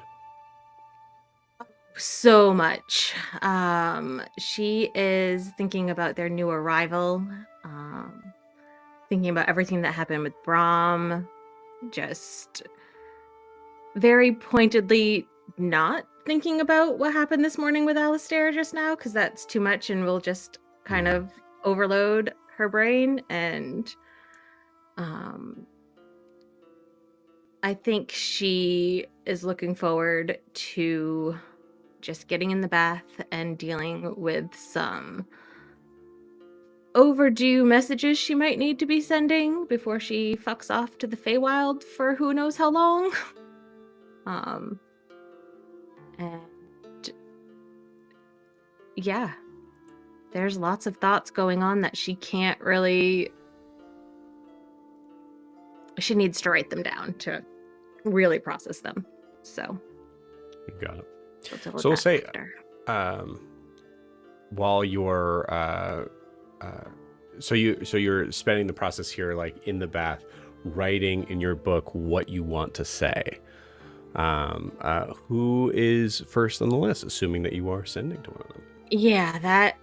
So she's gonna wait till she's actually in the bath with the scalding hot water. All of the, I'm sure, even the guest bathrooms have very nice products, like just high end everything. So she's got bubbles, she's got oils, she's got everything. She gets all settled in. She's gonna start with Aunt Cat. Okay. And she sort of centers herself before she sends this, because it has been probably a good few months since she's talked to Kat. And the last time they probably had one of their little moments, and now are in a cold war of who's going to break the silence. Gwen hates losing, so this sucks, but it's also necessary. So Aunt Cat first. She's just gonna say, "Hi. Been a while. I'm good. With friends now. Off to the Feywilds to help a friend's daughter. I hope to see you when I get back. I'm okay." And I think that's 25 words. Good. How long would you say it's been? How long have we been on the road? Like 2 months, right? Yeah, we've been together 2 months, but you were traveling 2 weeks before that too. So yeah, 2.5 so months for you. we'll say 4 months. So like a month before she left Morakaba till now. Okay, cool.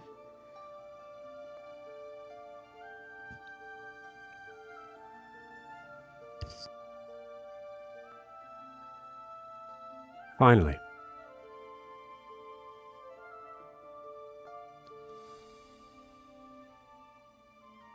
It is really good to hear from you, Gwen.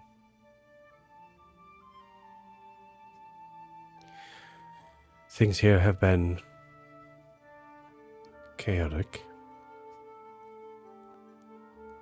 There have been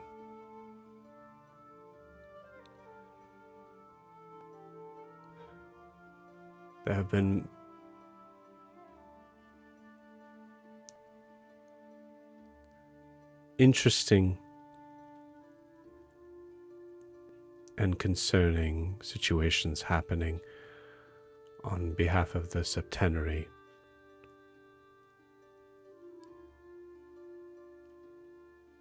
As I said, chaotic.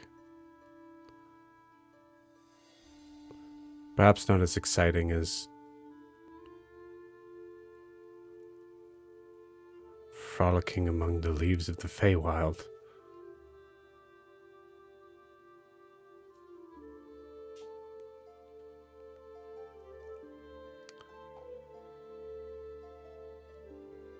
Charles and I miss you very much. And we hope once you get there, you'll find a way to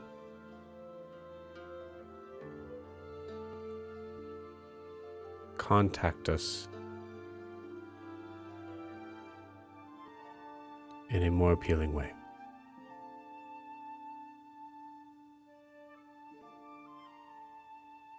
Love. And it cuts off. I think Gwen's just gonna sink under the water, let out a little scream of sort of frustration a little bit, and then is going to come up, shake her head out, and send a sending to Charles. Nice. Yeah. And it's just gonna be, "Hello, Cat. I know what I'm doing. We're not frolicking. This is important. I will contact you as often as I can. Crazy things happening? Love you."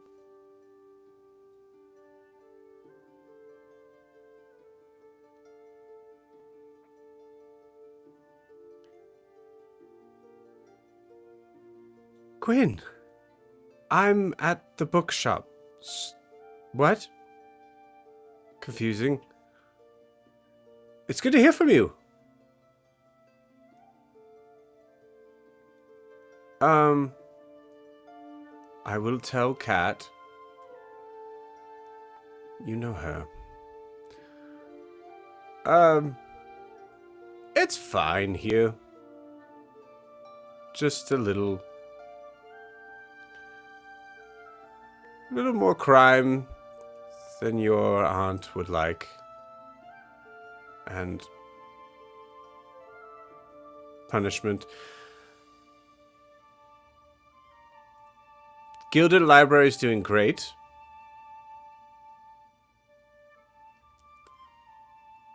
I've actually received a promotion as of late.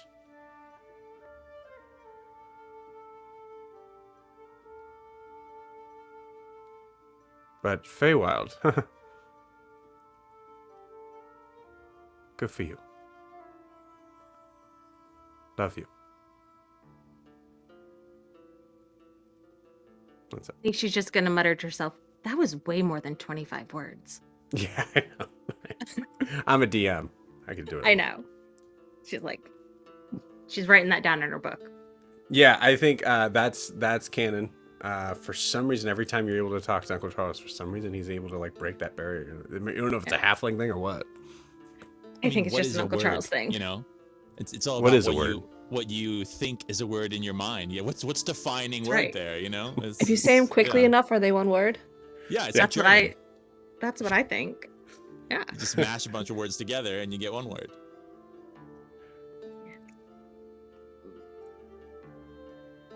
Yeah. So those are the two she's gonna send to them.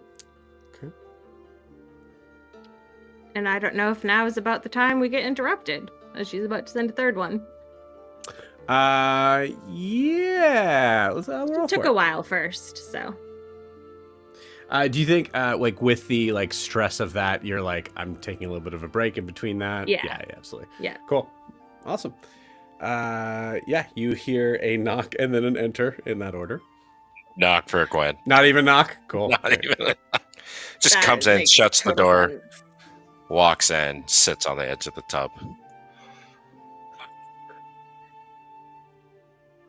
I don't like getting to know new people. All right, this is what we're doing now. Okay. Gwen, when Alistair walks in. Hey guys. Session 69. What is Gwen Nice. expecting or doing here? No, she is absolutely aware that Alistair is missing exactly what sort of context this could have. This is Cool. just Immediately normal is- Alistair behavior that we're adding into the repertoire. I So love it. she's not really phased. I love the idea that you guys know each other so much that you're aware, like, even if your relationship changes, this is still the norm. Like, this is Yeah. the, like, anything that would be, yeah.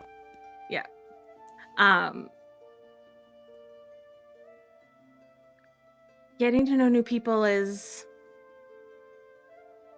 a necessary aspect of life. And sometimes it's pretty cool. More often than it's not. I like the people that we have already. I like them too. But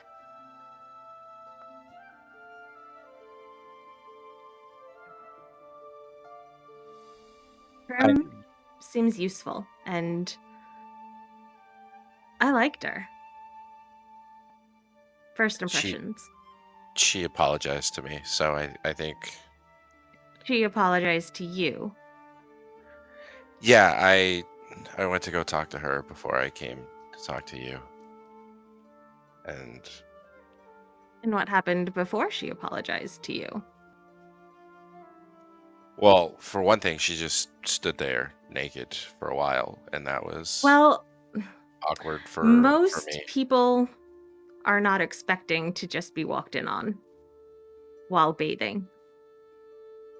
It's just bathing. I don't understand. It's not like there's. I mean, frankly, wouldn't you rather someone see you when you're not covered in dirt and grime? I'm just. Sure, but there can also be a sort of power imbalance if you don't know each other well.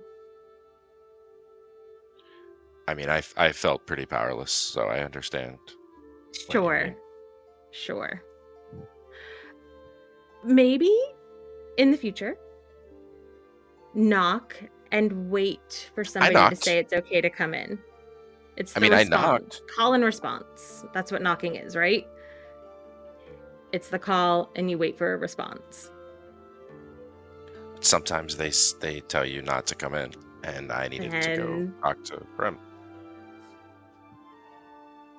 boundaries, Alistair. At least until you know somebody, maybe give it an hour. Well, you would be happy to know that I also apologized to Prim. So, Good. and no one asked me to. I thought I was worried that she mistook some of the things that I said earlier in a way You that know, Alistair, the best apologies are ones people don't ask you to make. I,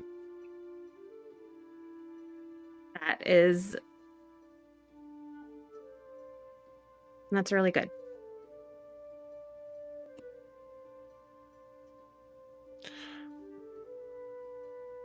are things going to be different now with you and me? Yeah, Just but not totally. They don't have to be bad different. that would be preferable.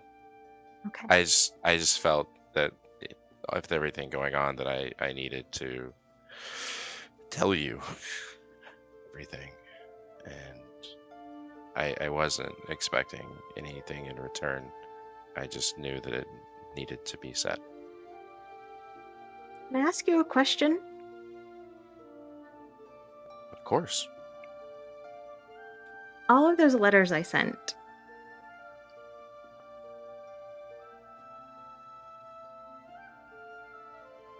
why? Why didn't I write you back? Yeah.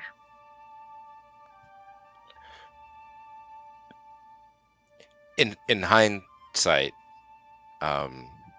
I understand where. So I just assumed, like, why would I write you back? Because I was just gonna see you tomorrow and we could talk. So why spend the time doing that? But then tomorrow came and you still weren't back. So then I just wait another day and you would be there when I got to the Ludus and we could talk. And then another letter would come and another, and you still hadn't come back.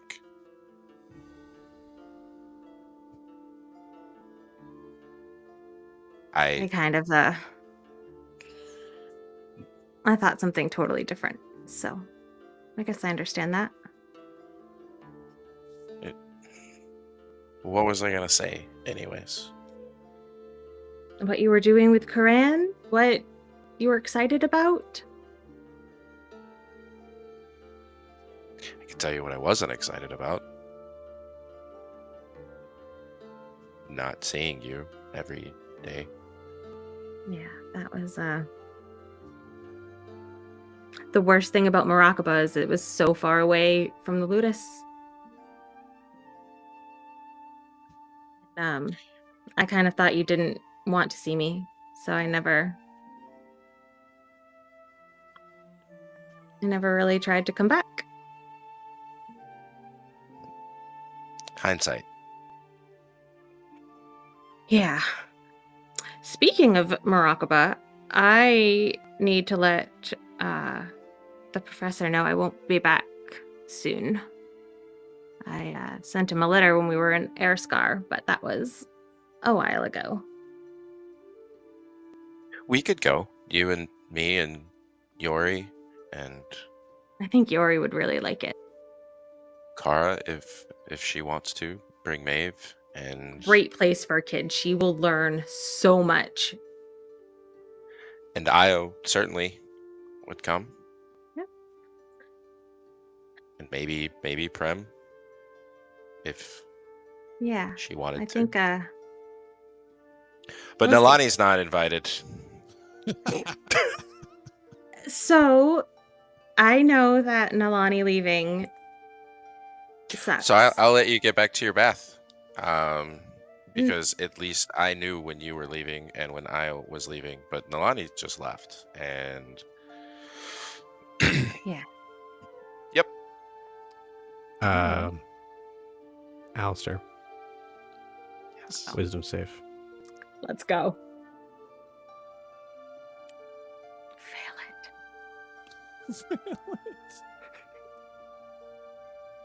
Your wish is my command. That was an 8. No. An 8? Cool. 8. I'm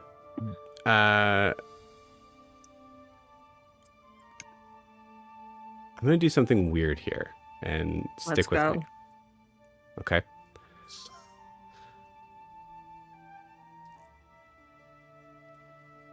Gwen, roll me an insight check. DC 20. And she still has a level of exhaustion? So rude. So rude. God damn it. I rolled a 19 Oh, and that's an close. 11. Okay. So, the 9. Okay.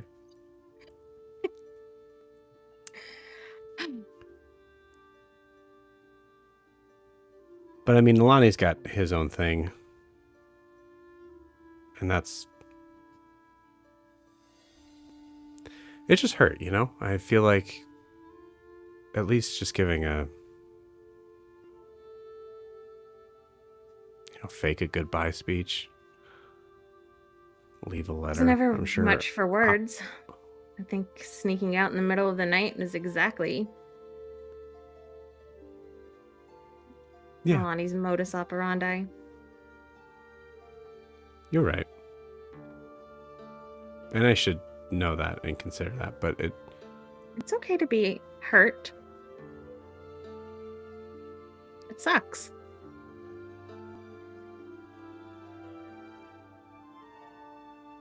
does. But, like you said, he's got his own thing. And sometimes you don't realize that you need help with it. He has to learn that himself.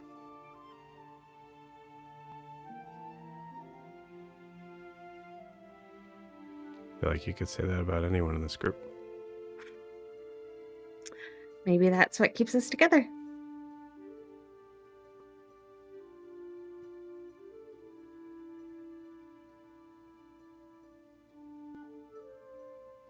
I'm really glad you're here, though, that we're together.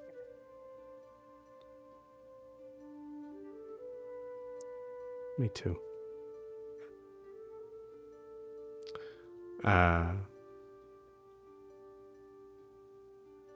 Crazy thing about Alyssa, huh?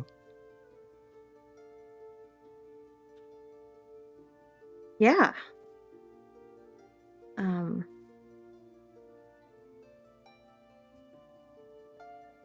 There's so much that we can't deal with right now.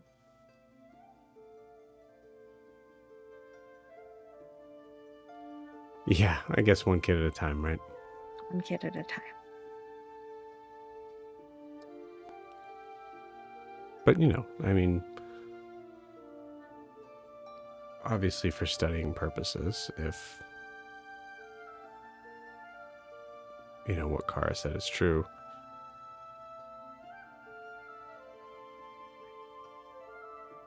and also she could be a danger. Lots of things can be dangers. It doesn't mean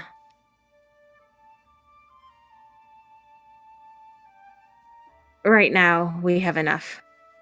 We can't chase every single rainbow.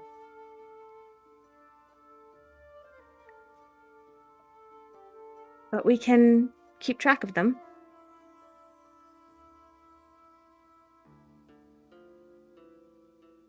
Seems like that's a pretty big rainbow. Yeah. It,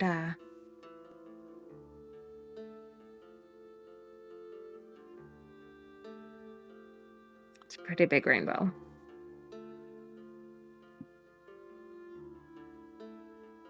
Well, if we hear anything. Hey, good news. Hopefully, when we get back, we'll be able to travel around a lot quicker. So, I can figure out certain destinations. We can, don't have to spend months on the road anymore, hopefully.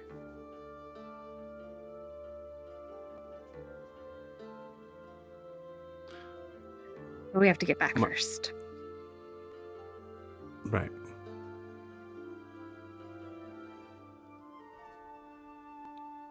But it's a cool head start. Yeah.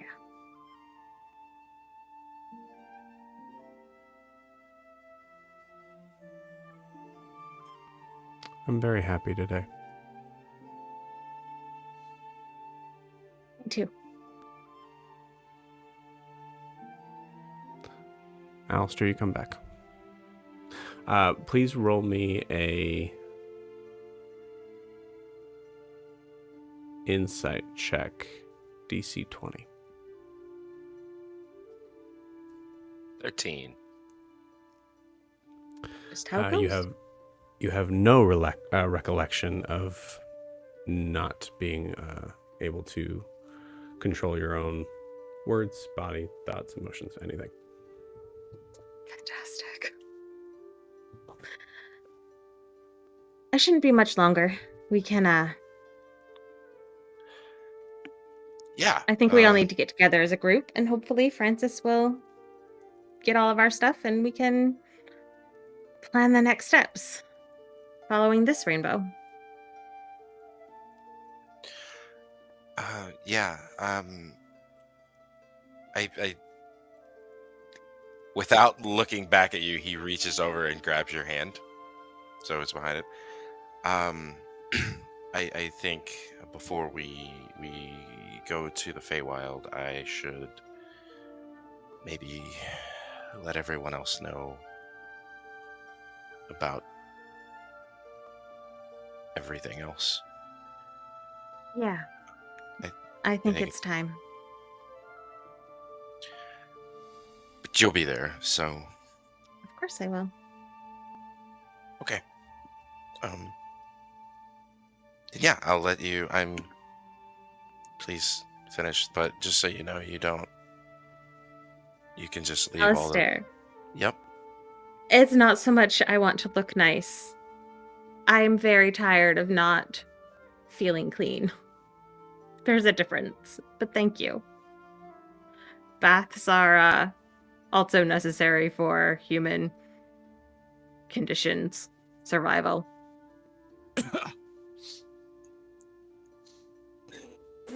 If it makes you happy, then of course it's needed. Of course.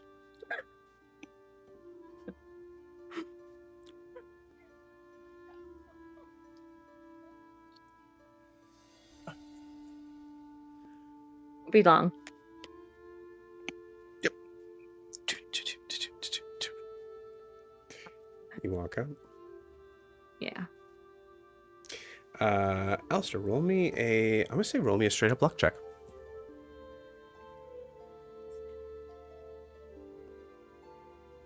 There it is. 19.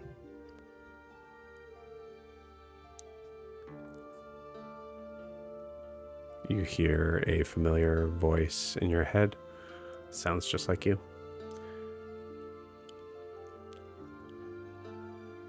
I'm just so proud of us right now. Of you.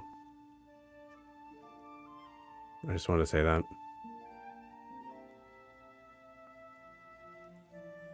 And I know that was hard. Needed to be said. Are you doing okay? Yeah. All good in here. Don't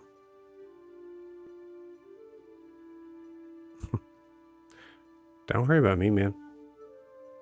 Just I'm going to do something in a little bit, and I want you to know that it's not about you. okay. I think everyone else needs to know what's going on, just in case. What do you mean?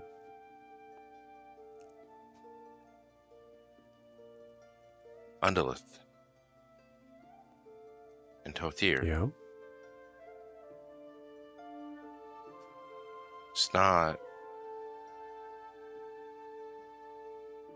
for sure that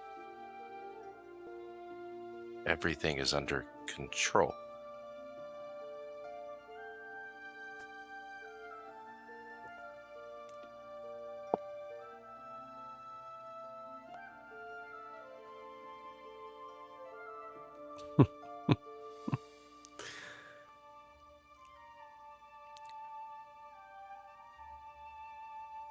I know you have a proclivity to finding reasons not to be happy. And to try to find a problem where there isn't one.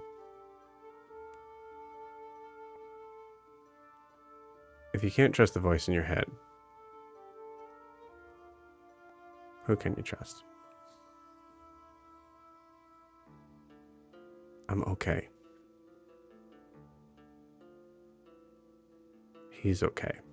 You're okay. Trust me. You got enough to worry about.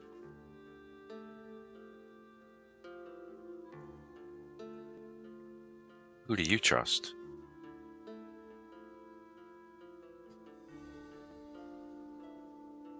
Right now? Right now. I trust you. Then trust me.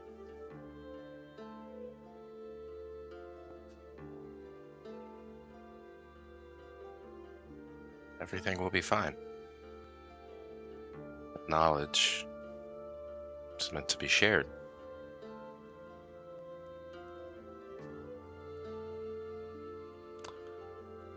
Love isn't meant to be squandered.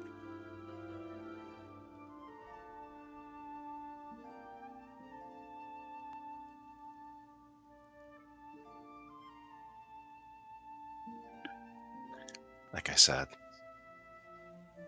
it's not about you, what I'm going to tell everyone else. It just helps to have more eyes on the situation. And maybe then I can be happy.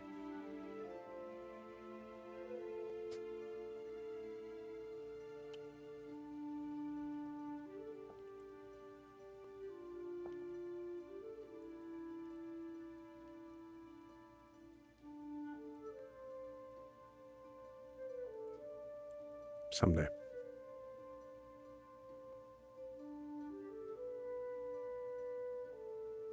Hopefully you're with me when that day comes. I would like that. No matter what, I'm not leaving your side. We're connected. We're one. I'll hold you to that.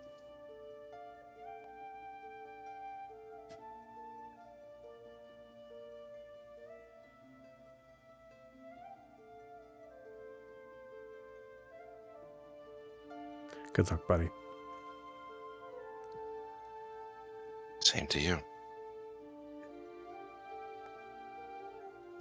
And you walk down the hall. And I think we go back into the bathroom. Gwen, do you think you are sending a final sending? Yeah, I think she goes back under the water again for a minute. Then Cool. kind of like compartmentalizes all of that. Comes back up. She's so Give good at me- that. Yeah. Go ahead and give me the first 2 or 3 words, the greeting. Hey, Professor, it's Gwen. And with that, we'll take our 10-minute break. We'll see you guys in 10. Oh.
Okay. Welcome back. Gwyn,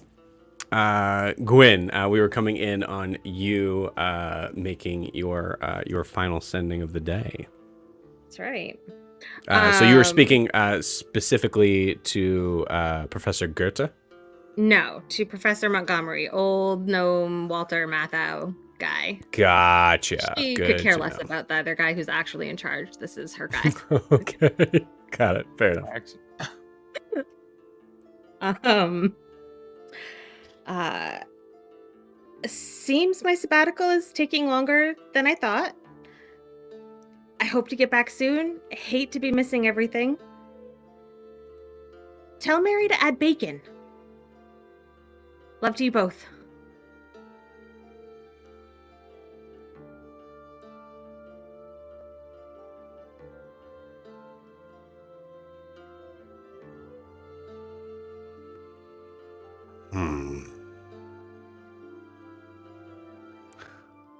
Well, I can't ensure that your position will be here when you get back.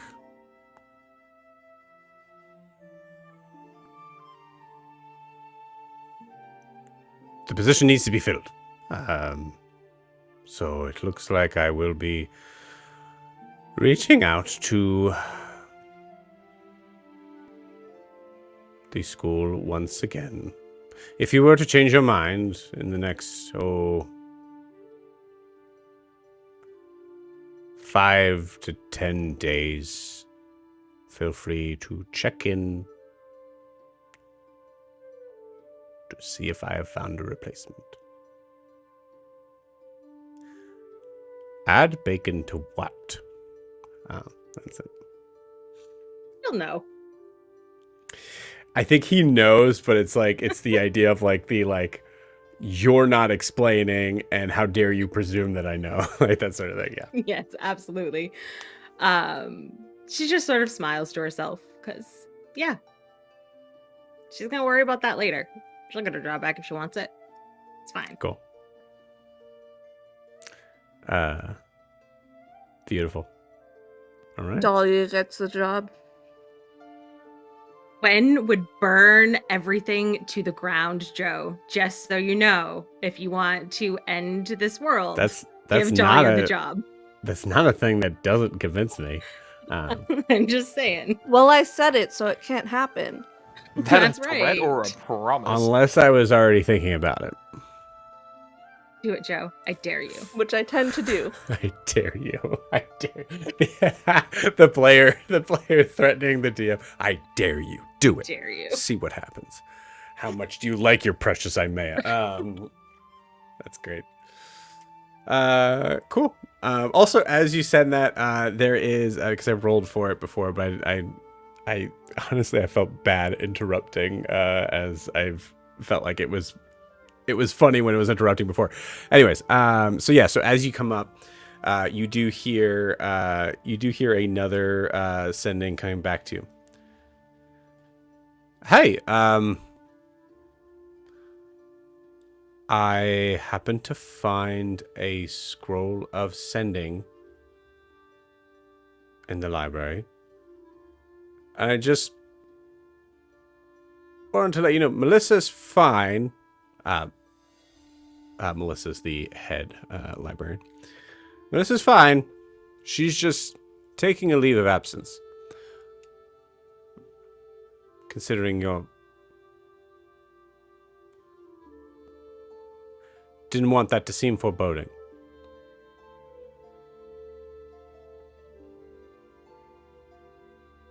Also, do you need anything?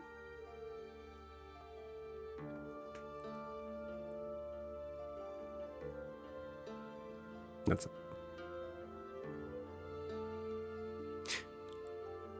Glad she's okay. Wish I was closer. Just hearing your voice from time to time is nice.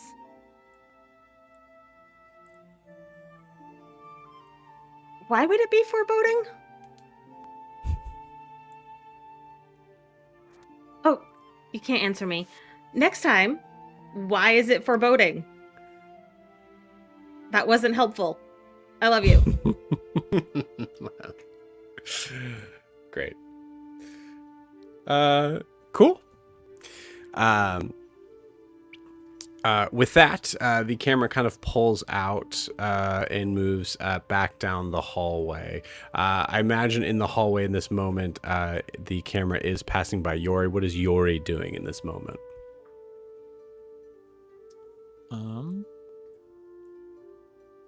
Yeah, okay, so everybody else is kind of taking a bath. Mm-hmm. I think Yori goes to I would say probably something like the kitchens or somewhere around there, and he does his version of getting clean, at least in some sense, which is prestidigitation, which he has, but in flavor, what he's doing is he takes a little piece of metal and he scrapes it against the armor that he's wearing. And have you ever take a lighter to like a sock or like a piece of fuzzy cloth and it just goes and the flame just like travels across it really fast? That's what he does to clean himself. Just burns off anything that would be, he's still not super clean, but it's prestidigitation. He gets a little bit cleaner, and then anything else is charred. You can roll it out. I'm in the kitchens, they have propane tanks for some reason. Yeah. Incredible. 10 out of 10. Yeah. You see this, man, never mind. I feel like, why are all my cooks dwarves? I just want the dwarf to be the cook, I guess. I would say that you're watching too much of this show, but you don't watch that show, so. Yeah, I don't know. Anyway. Yeah, I think it's, no, I know who it is. You see a human male, about early 20s,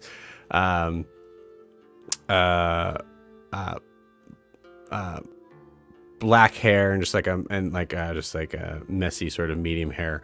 As you see him kind of like standing next to you and doing, hey, do you want me to do you?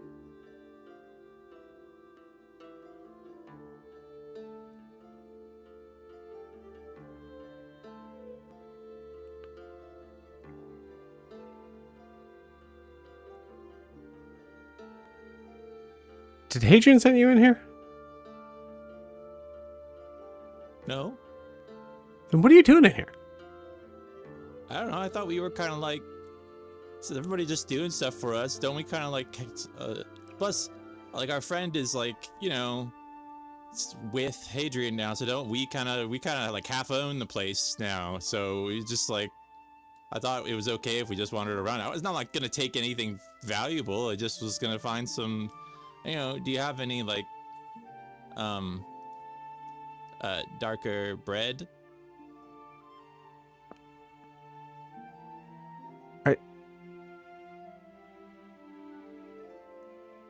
How old are you?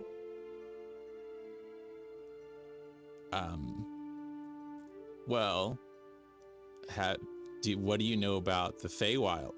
How is this an answer? Well, you see, time there, it really goes. Listen, dude, I get it. Okay. Yep. Nope. Stop. Look, man. Unfathomable ages. Okay. Yeah. This is a new one, I'll admit. But look, dude. Hey, I get it. I grew up in the streets of Dare's Wharf too. If you just need some food, this is a crazy way of getting it. But let me tell you, just if you want, I don't know how you got in here and how you got up to the heights, but just. If you're sticking around the heights, just come to this back door here, okay? And I will give you food.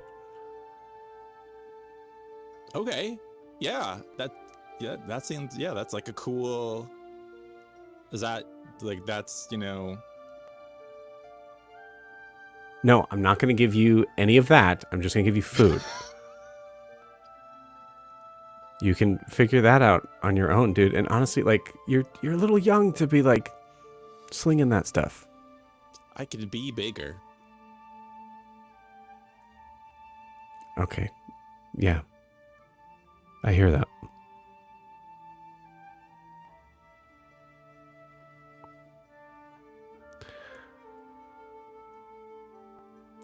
Here's some of the bread you're looking for. Oh yeah, that stuff. Yeah. Yeah. Where I'm from, we have this stuff that they called it bread, or it was like a similar, but it was from black. Are you wheat. okay? Are you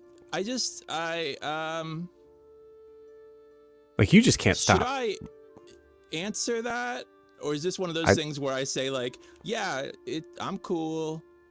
Well, first off, if you don't know this rule, this is probably the most important thing that I can give you right now. You don't have to answer shit to anyone. But You can just. What do you do when the thoughts come in your head then? Don't they go to your mouth?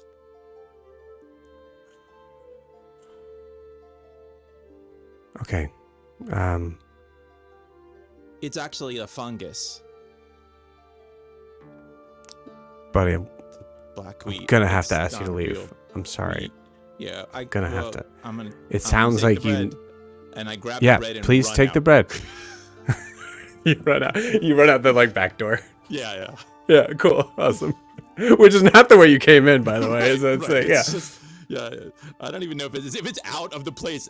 That's still where he runs, and then maybe just if it goes back around to go back in. Yeah, I love that so much. The camera just stays on this dude for a second. Just, poor bastard. And just walks off.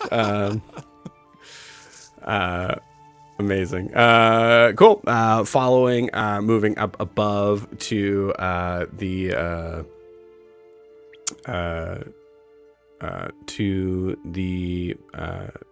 to Hadrian's bathroom, as we see Kara, assumingly still in her changeling form, taking a bath. Kara, what's on your mind? She's thinking about what happened in that scry and the way Mask reacted. So she's going to look to Mask if they're in the room with her. Yep. You see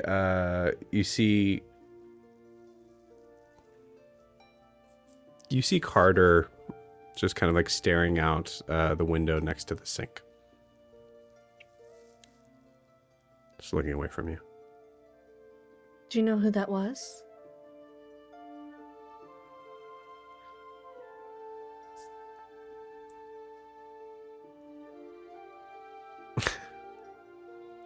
No. How did you know to fear them, then? If you didn't know who it was?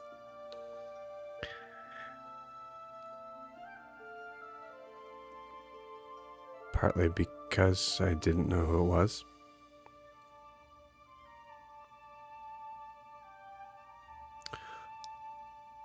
But They were trying to take my soul, or mark my soul, right? That's what they were asking for, my name, for the kiss. That's what they were after.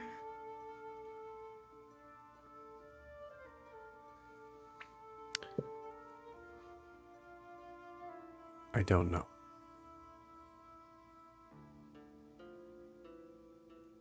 What I do know is you would have lost me. Well, we can't have that. And I would have lost you. I exist both here and not here. And in the realms of gods, my following is small. And I like it that way. It allows me to maintain communication and to actually check in. I'm guessing I've been a lot more work than you thought you were signing up for. And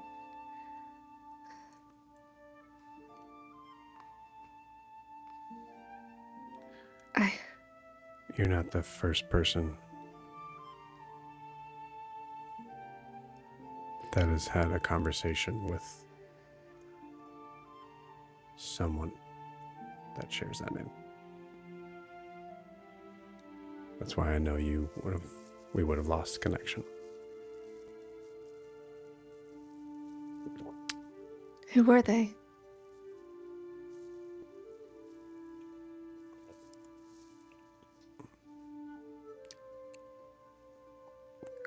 Kara, I'm sorry, but I'm sorry, yeah, I overstepped. I can tell you knew them.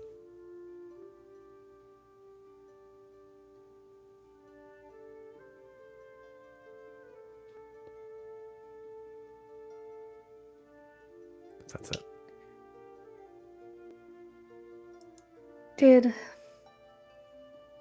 You warned me from missing. You warned me off of missing the one time I was following them.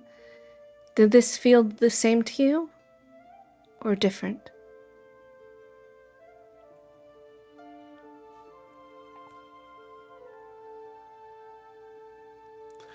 That's a very complicated question.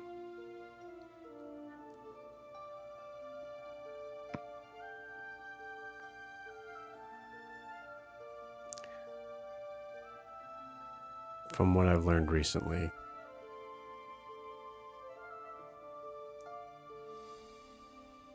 I guess I could say yes, but not really in the way that you're thinking. I don't know if missing and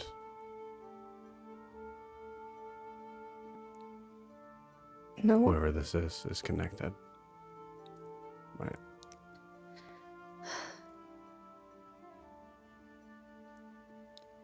Do you think they were behind Brahm's inclinations to kill me on the docks? Do you think that they will continue to try to eliminate me if they know who and where I am?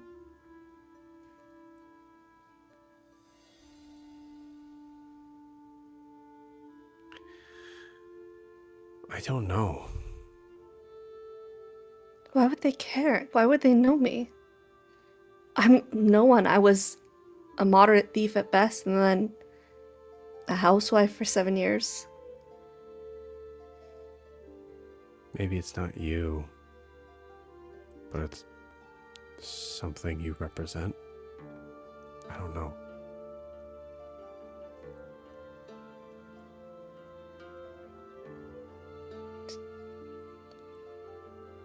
You can just add them to the list of people who may want to kill me.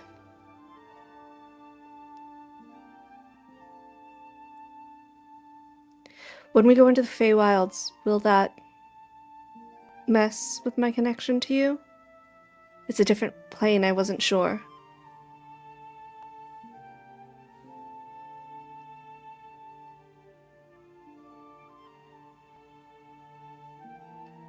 I have no following in the Feywild.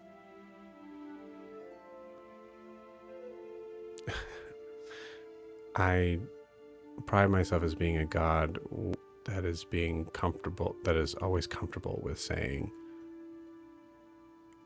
I don't know. Something that the others often hide with other frivolous words to make their followers feel like they're the ones at fault. But I have to admit, I am not feeling very powerful how many times I'm saying that in this conversation. I'm sorry. No, it's okay.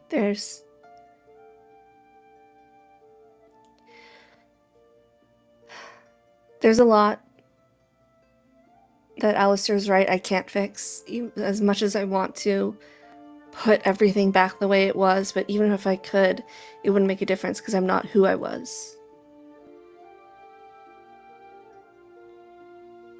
Right.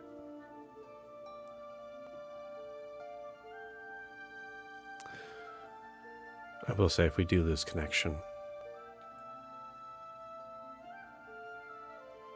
I will be here when you get back.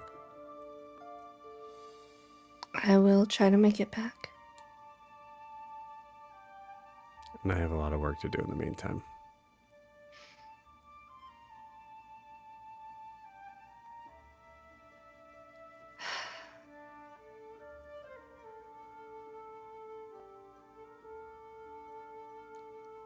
I don't know what would have happened if you didn't come to me. When you did. On the road to Celeste.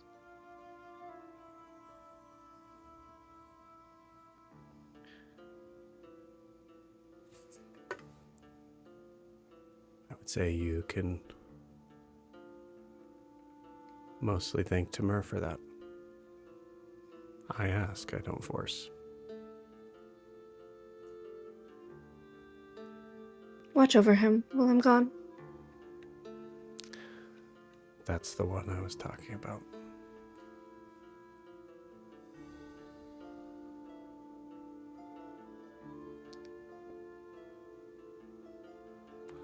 What? He's a little bit of a lost lamb right now.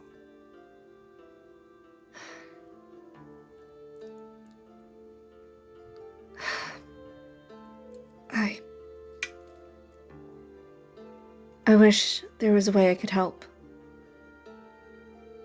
But I know I'm only a mortal, so.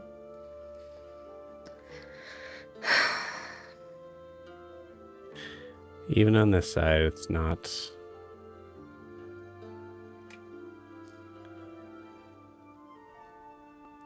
There is no God that is all powerful. Don't let Alistair hear that. He might start getting ideas. Yeah. I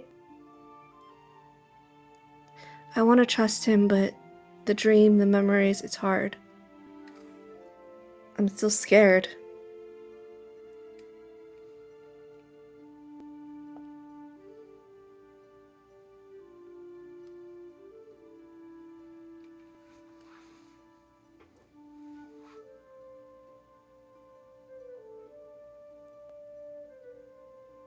I don't know what's in his heart or on his mind. I can tell that in his way, he cares about you.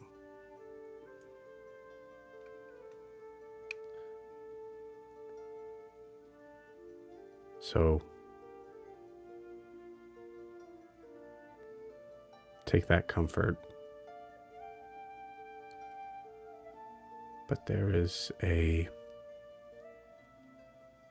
defining characteristic of Alistair that makes it difficult for me to trust him. It's not the past, really.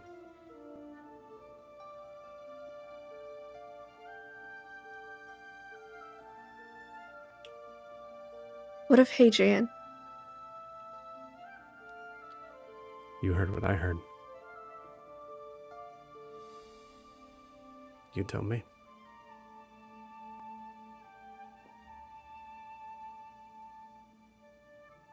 I think with that, she closes her eyes and kind of just sinks back in the water with a sigh.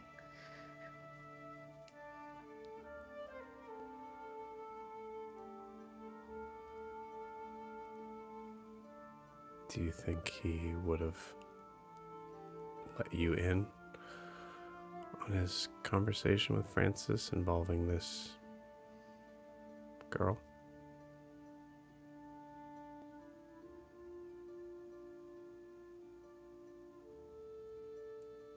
No. But it's hard to blame him. It's been 7 years and Even if Melody was controlling him, she was still with him for 7 years. And I killed her in front of him. I wouldn't blame him if he didn't trust me. And whatever he says, I know what people think of me. Of my kind.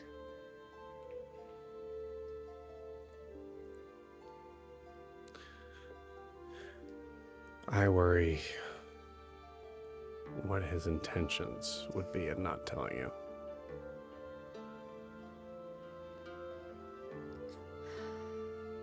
Me too. I worry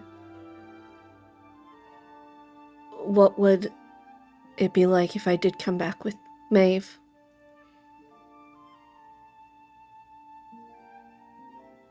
But I also don't know of anywhere safer for two changelings to live without the protection of someone powerful, averse to the law.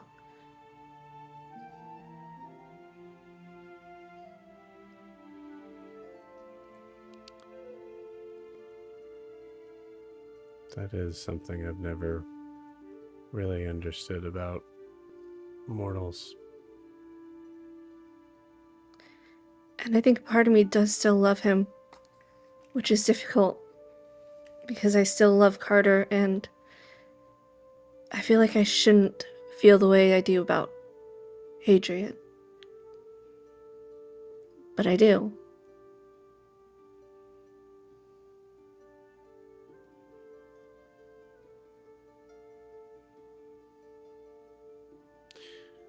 In my world, love isn't.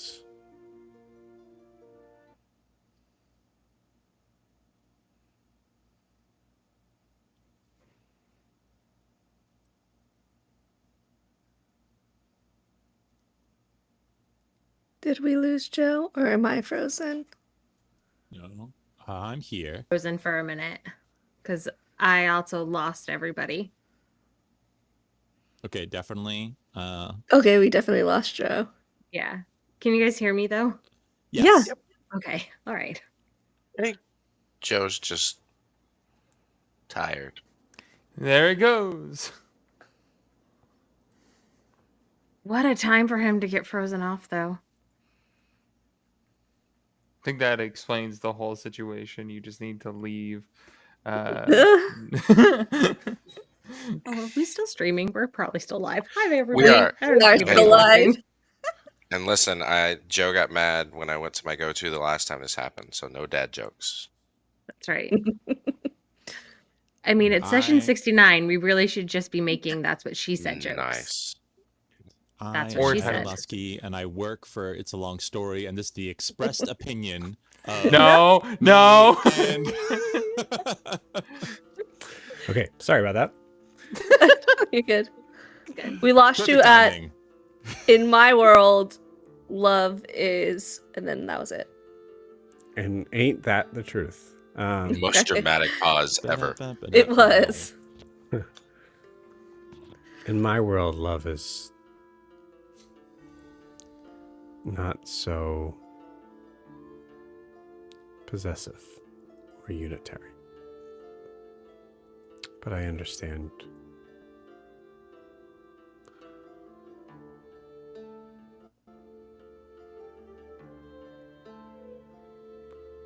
I cannot guide you in this.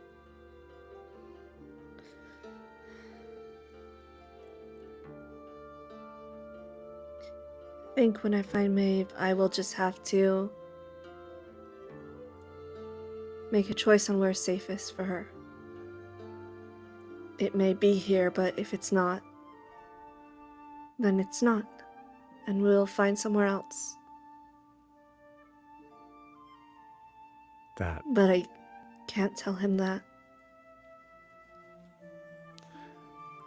I can help with.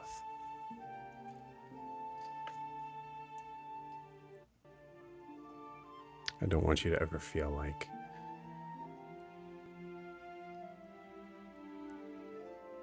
your choice should be dictated on anything but your feelings.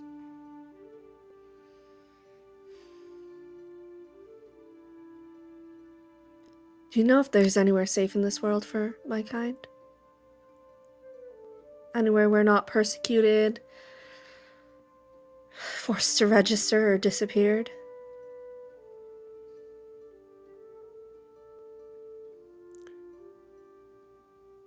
Yes.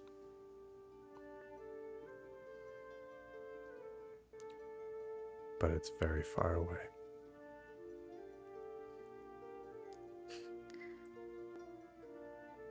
I think Wynn and Alistair would like the adventure.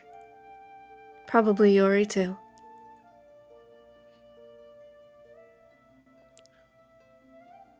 Would it help you, considering recent events, if I were to change my appearance? Something less possibly jarring for you.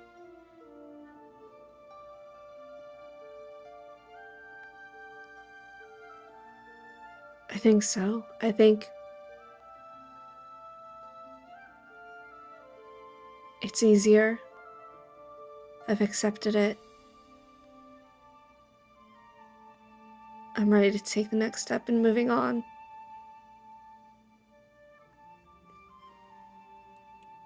Very well. And I will say, Kara, is there a visage that you can think of that would feel more comforting?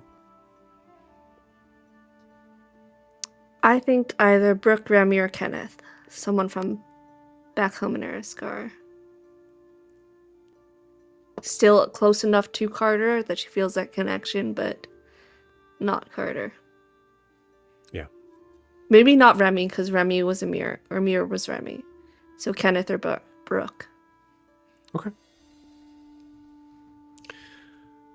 Yeah, you see the figure change to a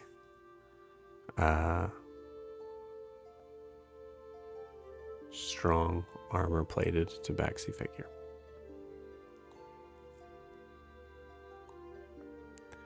Is this okay? Yes, that's perfect. Thank you. You're welcome.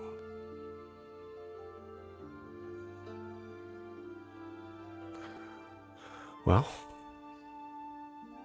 shall we? We cut from there. We move over to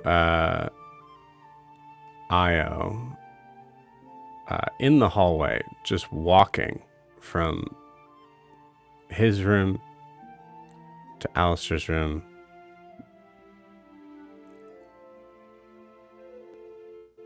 to now being in Hadrian's room. And you, Kara, as you are like kind of like in the bathroom, and there's like kind of like a windows, like there's a there'd be an archway and a door, but I just for this I imagine it's just slightly ajar.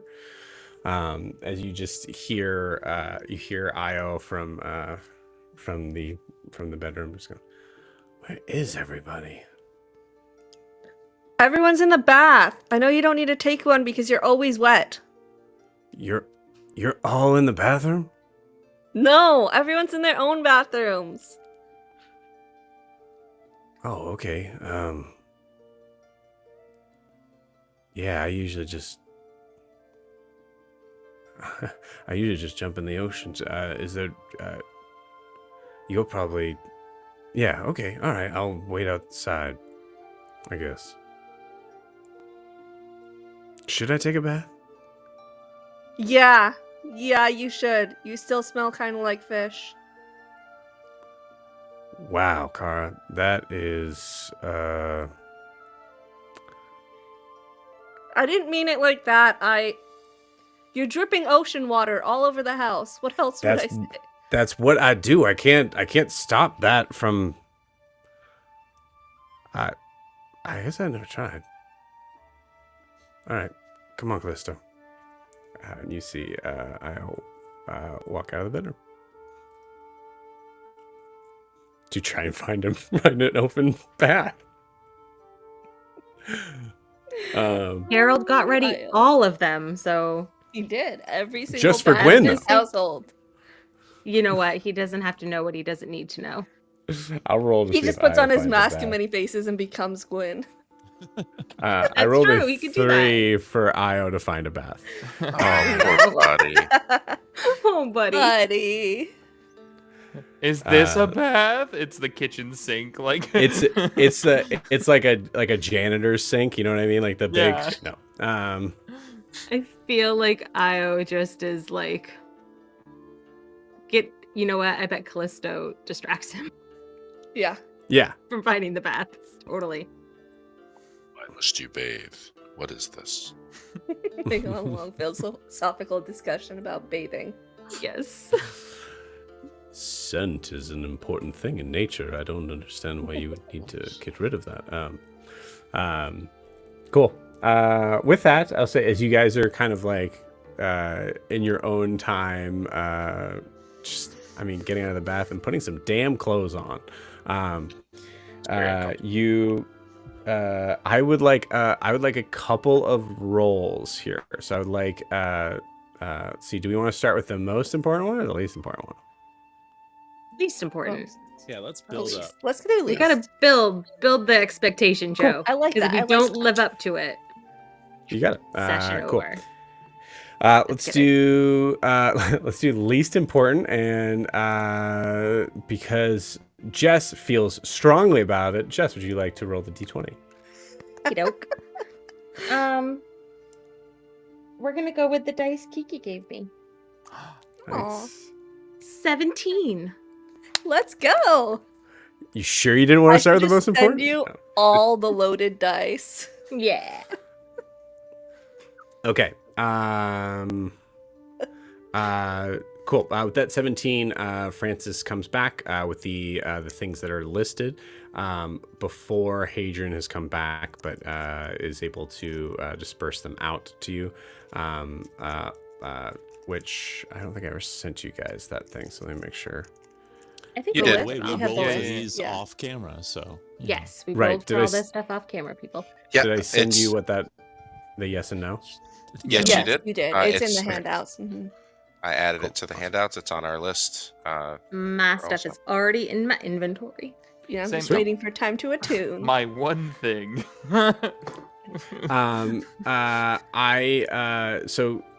So in this process, Francis explains a couple things that has been going on. One, he tells you, I think, who got the Praetor's defense? Was it Gwen? This is No, Maybe she got a handle cloak it. of protection. I think Prim got the bracers of defense. Prim got the bracers. I wanted them. I failed the rolls. I only got the ring. I don't Oh, think okay. anybody got the bracers then. I thought- Yeah. No, I don't think we got bracers. Gotcha. Oh, Yeah, if you guys no. have it in your Discord thing. I'll But put it if in we here. did, they should go to Prim because I have a cloak of protection. So Yeah, it's in the If they handouts. just ended up in the bag. if they just sticky fingered Oh, their what way if in they there, changed what they said? Also, how would Prim wear that? She only has one arm. Anyways, the other one Bracer. is like a choker Just put them size. both on one arm. it's shin guards. Shin guards of That defense. would work. Yes. She would just Sexy. kick somebody. Especially with the really way hard. Prim kicks everyone in the Yeah. face. It makes sense. Mm-hmm, Cool. We'll say okay. So we'll say the.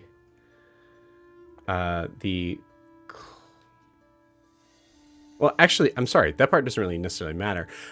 For the cloak of protection, Gwen, as you're receiving it, my first thought in trying to find a place that would not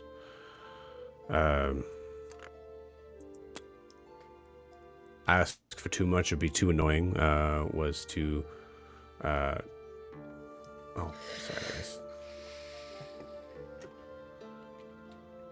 There we go.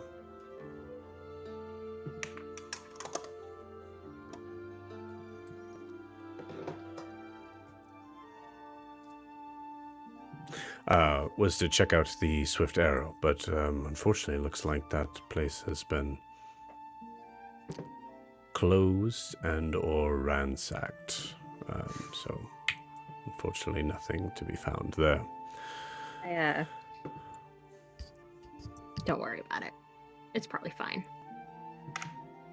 There are many individuals in the shops that have the things that you're looking for that I did converse with briefly and had been met with blank stares or some sort of weird limerick for me to work out. Or a cat. Speaking of, and Just he taking it hands over there. It's all right. and he hands the amulet of health to Kara. Oh, thank you. That's about it right now. So there's 2 other rolls that we need to have, and then one of them would be happening in this moment as well. We'll say I want someone else to roll for this. We'll say Prim. Roll me a yes.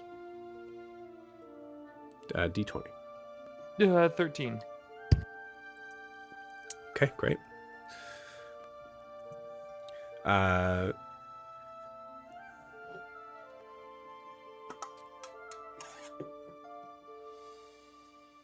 Cool. Neat. I like it. Now for the final and most complicated roll Boy. for Pest.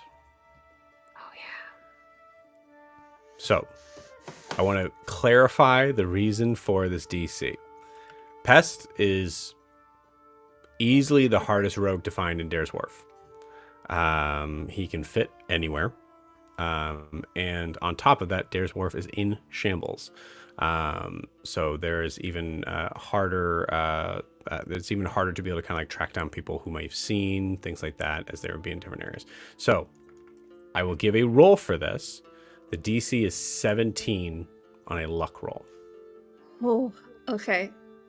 I'm gonna use D&D Beyond because this feels like everyone needs to see this roll. Okay, cool. Because this is a big roll. I'm so nervous, Yeah. guys. Me too. Deep breath in. Ah! 4. Oh, Oh, On the card dice, too.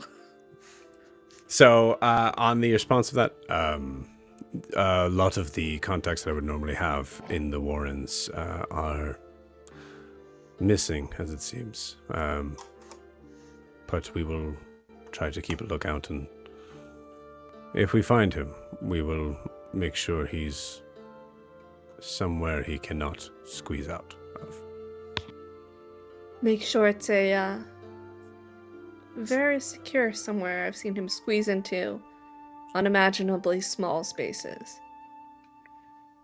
Have you explained this out loud in his presence before? No, I guess you I don't haven't. think I've explained it No. out loud in anyone's presence yet.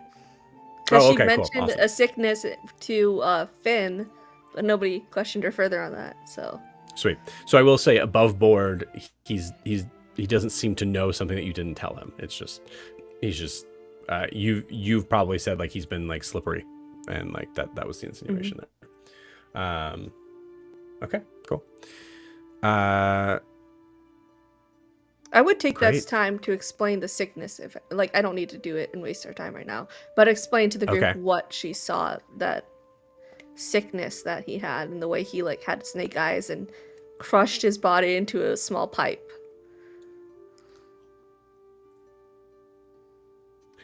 As that's explained to the group, Alistair and Gwyn. I think there's something that you guys haven't necessarily explained to the group either. Involving not Alina. involving your new relationship.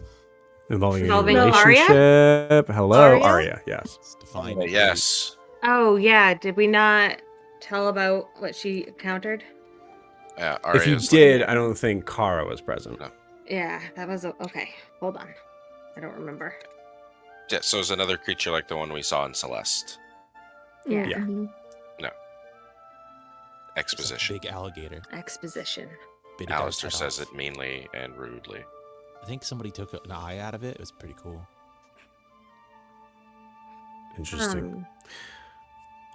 Yeah, so be on the lookout for that too, I guess. We have And had, the invasion. And everything. Just a lot of things. Yes. On the subject of that. Fuck it, I guess. It seems that there are ships here in wait in the bay for a meeting that is taking place with the council and some higher ups that I was not able to get information on as of yet. However, it does not look like we are necessarily on the precipice of anything. It's possible that it was mostly, and I rolled for this before, so we'll say that's the 15. That this is more of a gentle shove to cooperate. Well, I- keep your eye out for a harder push. That I will. Desworth is not, and North Hymea for that matter, has not been kind in those types of encounters in the past. So, kind's probably not the right word. Respectfully, We don't telling take them things this is lying all. down. Is there like Yes. a king here? Like a jarl? Not here. Depends on who you ask, little one. Cool answer. All right. Uh, Council is can't- more than one person, right? It's not like somebody who calls himself the council, which, I mean, that would be, kind of an awesome name if you It's were. one hive mind of mind flayers that no. Really? It's funny because Joe's actually hearing that and going like, that would be really cool. No, that's not what it is. Just remember, crime. Oh, Right. yeah. Okay, yeah. Yep. Possibly imagine Hasamal will take kindly to South Imea being this close to its borders. No, it will not, and we do know there are spies and some would consider confidants in Desworth that speak directly to the roar.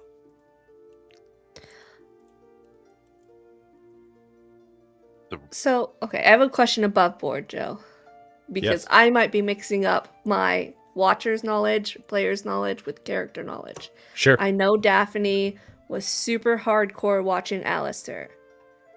Do I have any inclination that she wants to steal the rod? Mm-hmm. I do. Yes. Okay. Okay.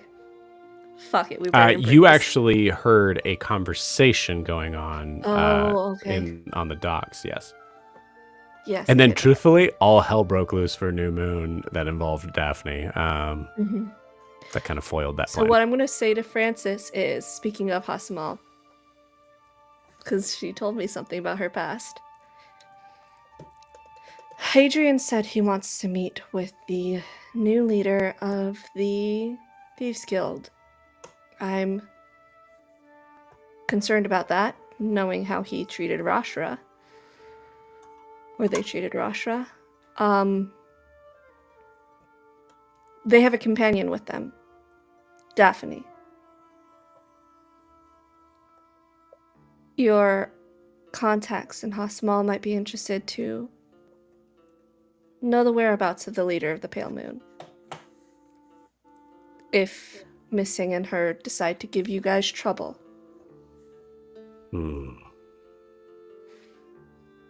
Looks at you impressively. Or impressed.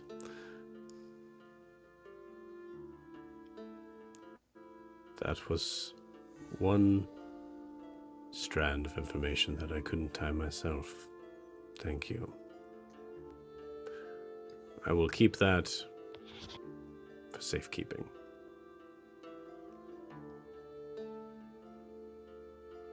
It is concerning. Has he gone now? Did he leave with... I think he went to Others? dispatch a letter for... There's a professor in Araskar who may be able to shed some light on what's happening to Brahm. I believe his soul has been taken somewhere else or trapped. He's still alive for now, but... Time out. We have a summon for letters that would come to the house. We don't need to go out anywhere.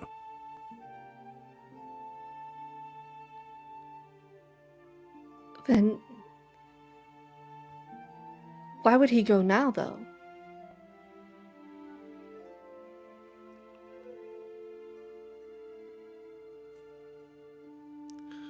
Because he's probably tired of not being in control of things. Excuse me.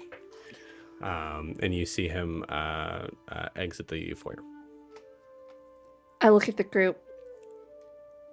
And they see I want to help, but I don't know what to do because we have to leave soon. And I'm like, you see just like a... Prim will step forward at that point and just... They'll take care of it. It's okay.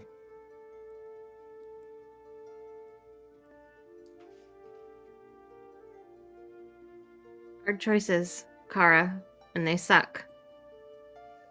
There's more than one story in the world, and we don't have to be part of every one of them. You keep saying how capable your friends are here. Trust them.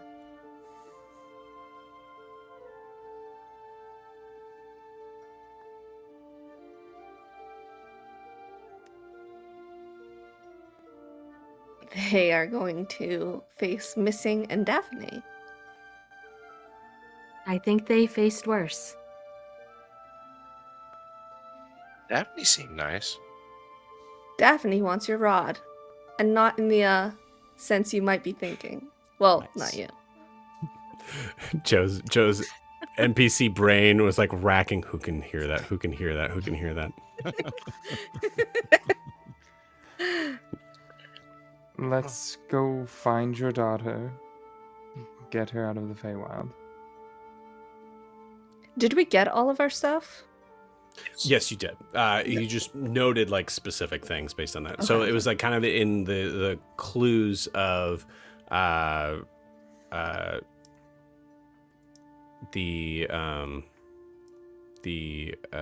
oh my gosh, words, gang. The Bowyer shop. For It's Milana. gone. Mhm. It's So gone. above table, the one request I had was like the seashells type things. I wanted something kind of like what Daphne and Ianthe had to talk to Hadrian specifically, so he would have the other one. If that's Okay. what I got, or if I just got normal sending stones, I wasn't sure. Oh, okay. For that, I will check back on that. Give me 1 second. No problem. Lucara looks around at the group. Oh, hey, I guess it's my turn now. Sorry.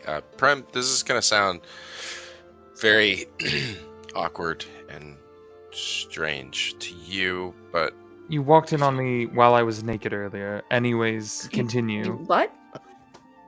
That's not the point right now. Prim, we've talked boundaries. yes. Those two have. Yeah. Yori, Okay. technically, you probably shouldn't walk in on people in the bath unless you've asked their permission first. Is knocking like asking permission? If you wait for a response, it's a call and response. Oh. It's like a game. It's not. And okay. respect whatever the response is. Correct. Yeah. Okay. Al, man, I mean, we grew up in a I a don't- boarding school. Yeah, you go. Not mean- everybody knows each other as And- well as we and- all do. Anyways, No, I Everything's mean, like, we important, grew up man. in a boarding school. Like, you, I had my own you room, knew to though. knock before. I guess you Yeah. always did just enter my room. I did. I knocked. Every time. Yori. I knocked before I went in. Did I not? Okay, we're on a tangent again. Okay, I'm I sorry. think we can. Let's. So, Alistair has been whittling since the wee hours of the morning. So he has buttons for everyone that he places on the table that are special for each one of you. So you've all seen them. Yours is black, which is really cool, and has a little dragon on it. Gwen's has a book. Kara's has a primrose. Io has tentacles on it. Anyways, Prim, you get one that I just kind of like put together that has a lot of flourishes on the edge of it, and then some symbols that I saw on your clothing somewhere that reminded me of you, and so place them out on the table. So the next part, Joe, this is the weird one. It's not super weird actually compared to everything else that's gone tonight. When we first went to one of the magic shops in Dare's Wharf, I asked for a potion that could block my own mind. And you gave me something, and we said we'll figure it out. I know realistically, no matter what I do, Undalith and the other me has access to all of my memories, everything else, so I can't really stop them from finding out what I'm doing. But what I would like to do if I take that potion is basically prevent them from being able to interfere with this at all, and they have to kind of just watch what's happening. like And that then a they lot. can do what they want with it afterwards. Cool. Sprinkle the rest of the Dominium in it. See what I happens. will do that too. But I want them to fully all be aware of what's happening, like they are forced to watch this show as if they don't have a choice and can't interfere. So drink the potion. So I really wanted to let you guys know exactly everything, and I think that it's fair for you all to know.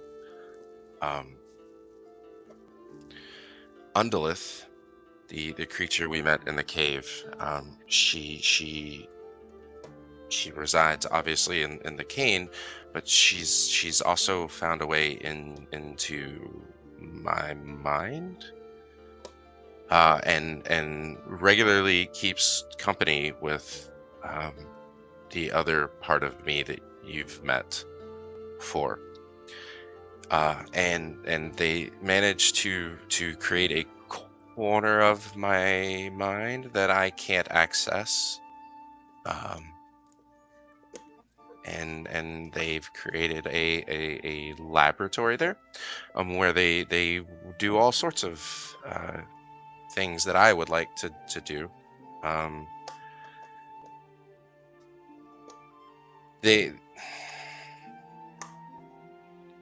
I've always pondered the ability of being able to capture and contain magic, and that thought flourished with Undalith and the other version of me, and they have taken whatever remained of Hothier and brought him to a place where they hold him captive. What do you mean, what remained? We didn't kill Hothier. We just wounded him for a while.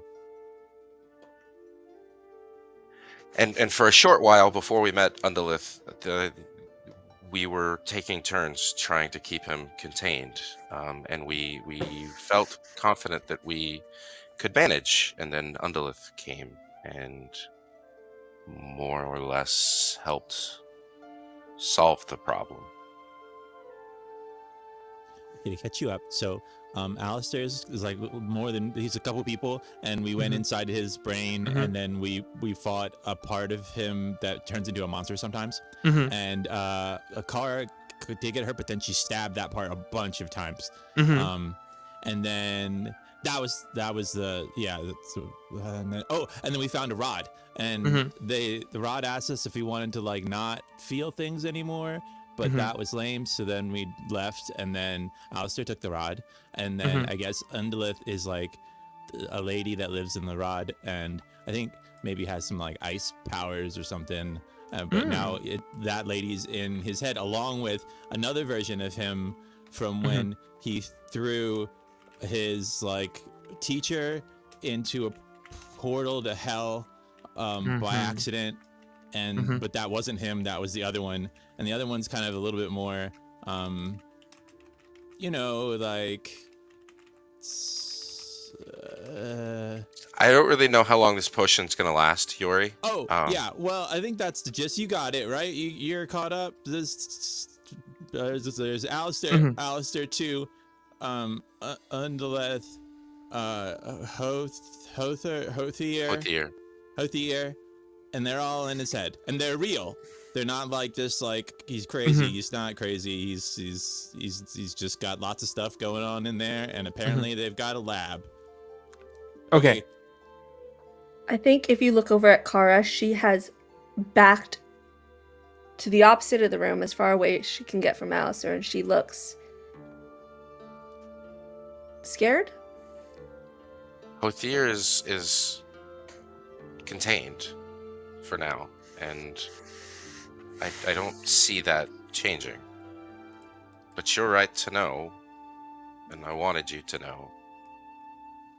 And if this did what I think it did, they will know that you know too. And if you lose control of Hothier? So, there was nuance in what I was saying. I don't have control of Hothier at all.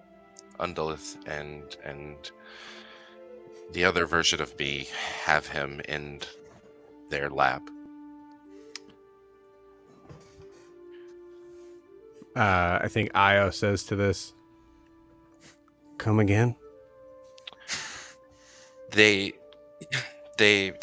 took the idea that I had of capturing and controlling and containing powerful energies and managed to find a way to build a machine that could hold Hothier and use him like a focus or a battery, and they have him there. But it's secure. Is that like a place where Ish. you keep bats? Supercharged. Electricity No. head, whatever. I don't even know. I'm sure it doesn't matter. Does it like give you powers? I don't know. I haven't really tested it. But the option has been made available to me. But again, it's not something that I wanted to do unless I needed, and also without all of you knowing. Well, I mean, sometimes how we feel about things, Kara,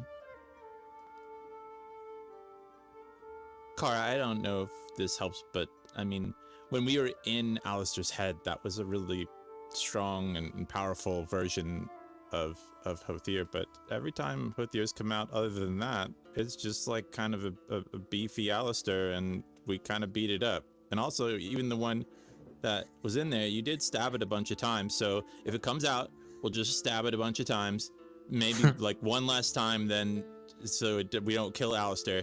But I would appreciate that. yeah, well, yeah, we could stab it with like non-lethal force, and then, you know, we're much stronger than we were.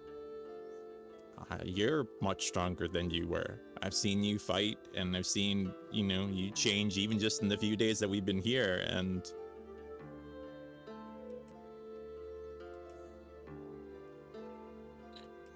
it sucks that Hothier is still around and that it's a danger, but I just want you to know that you can trust in us to help you, and I think you can trust in yourself to, be really cool and it's like, you do a lot of really cool stuff now. Anyway, yeah. I don't. Sorry, the potion's probably worn off at this point. Fuck. No, It's been like 2 minutes, Yeah, but that's such a like. I love that. Yeah. I don't think so. I just again I don't I wanted you to all know this, but if you remember that Undolith tried to convince us of a possibility of a different world that she could make. And I think we all were in more or less agreement that that wasn't what we wanted to happen. The other part of me seems to very much enjoy Undolith's company, and Like Enjoy how? that book.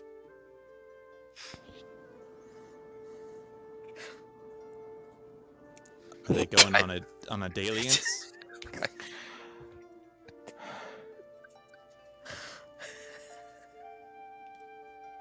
Is she interested in his bumper shoot? I'm not fully aware. I can't see into that. Oh part yeah, of that's my- right. Because they closed it off because they didn't want Yeah. anybody to see, which makes sense. But That's got to be a he private tends area. to tends to take her side in conversations more often than mine. That's gotta be disconcerting.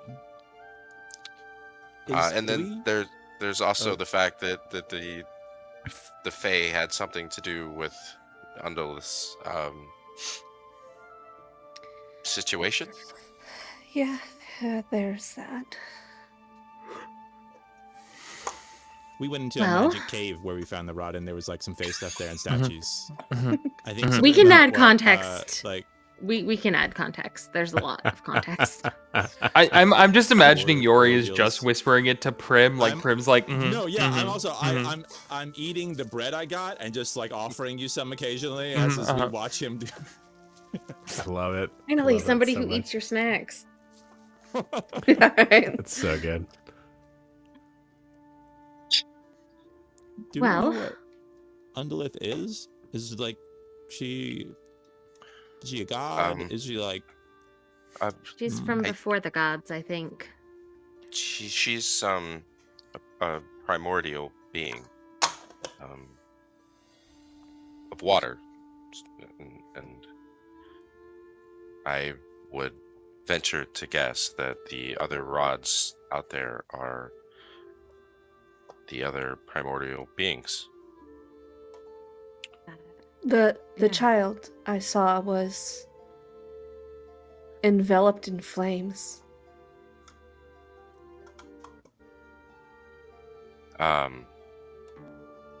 Alyssa, yes. I haven't spoken with Undolith or anyone yet about her, but I am fairly certain that it's one of Undolith's kin.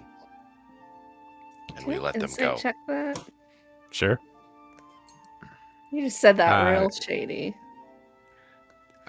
Clinton, for other reasons, you're a real son of a bitch, and I love it so much. I'm sorry. That potion, so I freaking know. good. That's so yep. freaking good. 22 for insight. Oh no, I'm sorry. I'm looking at the wrong thing. It's plus 11, so Persuasion or deception, Alistair? 24.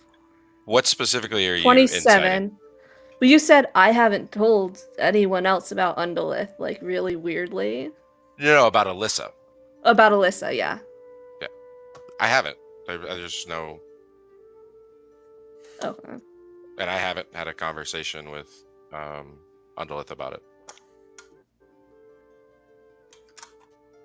roll for miscommunication? Yes. That's a D100. So what are these rods? Yeah, it sure is. I said it. I above table. I said it weird because for the exact reaction Joe had. You said that out loud.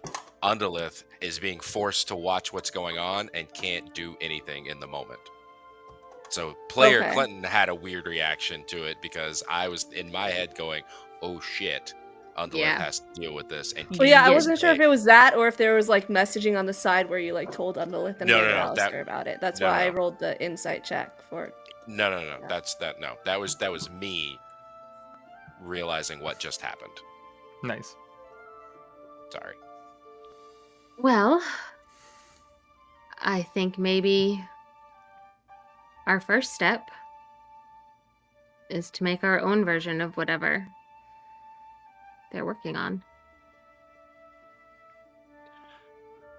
I Have passed the Archfey we can test it on. plans to Huxley to do that. In fact, one of the main pieces of material that would have been useful to have was in his factory. He took it with him, didn't he? Do you explain Huxley real quick to Prim? Oh, yeah. Oh yeah, I so, wanna know. Huxley's a guy. We stayed with him. He has a warehouse that's like a robot and has robots in it. Mhm. And we fought one of them and we beat it. And he's kind of grumpy, but like, you know, he's kind of nice. And I made him build a cannon that then a friend of mine pointed at him because he had killed his like maybe he killed his family. And As one does. oh, but I think yeah. So he likes Alistair. I think me and him are friends. He doesn't like Kara because Kara. I don't know why, but he doesn't like Kara, and he tried to kill Kara a little bit. Okay. And that was pretty recently. That was like 2 days ago. And Like last night. Oh, right. It was like yesterday. Yeah. It's days. Time is soup. Yep. And then he invents stuff, but I think he's not here. Is he still here? We don't know. He could be anywhere. Okay, but we took our stuff back from his warehouse. And then he burned it to the ground. Cool. Yeah. But One question? Alistair, I think, still talked to him, I guess. Or Yeah, Kara, you heard asked him that. to give him plans somehow. One question. Can I get another slice of bread? Oh, yeah. Okay. That's a good question. I love this. Proceeding. I love this very much. He burnt the warehouse to the ground? He's I not think coming so. back I mean, here anytime soon. So why would he leave watch it? it? But I think that was the idea. I didn't turn around, so it's not real. That's not how that. Sure, you know what? That's how it works. Why not? That's how it might work in the Feywild, so, I guess keep that in mind. That's how that might work in the Feywilds. What? Oh boy. Oh, this is gonna be great. We should just go. We should go. Like, why not? Like, let's just. Is there any? So Does much- anybody There's else a have couple of things complicated I backstory would like to that we do need before to, we like, go.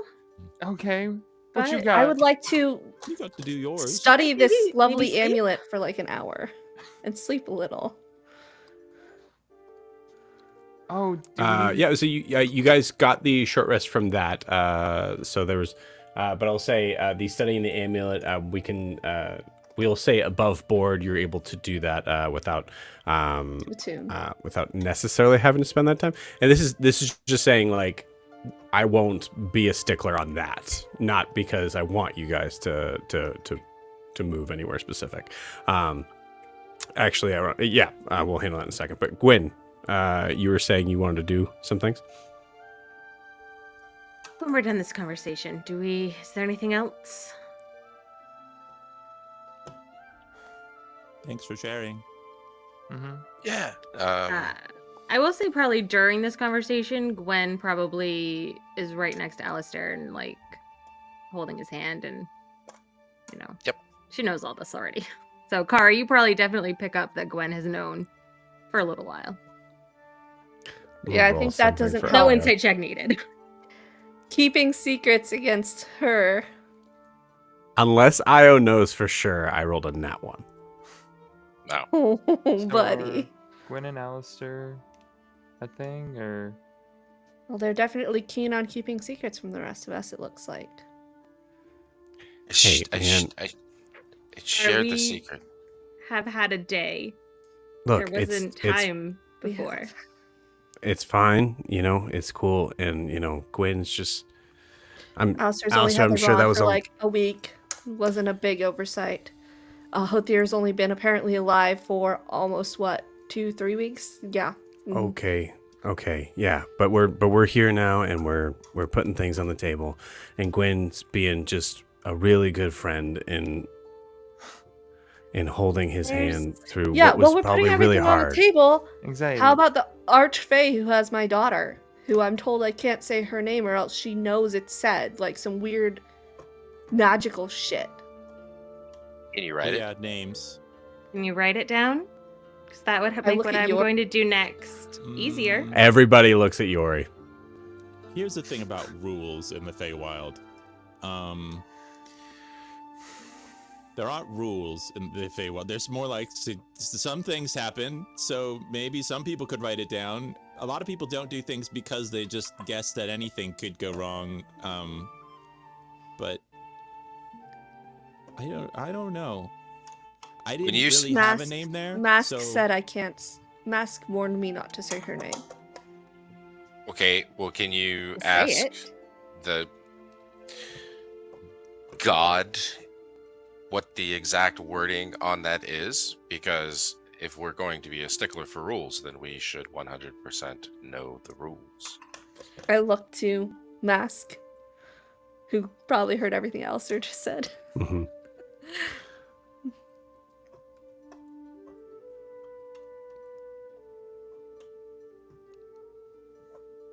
It's Faye.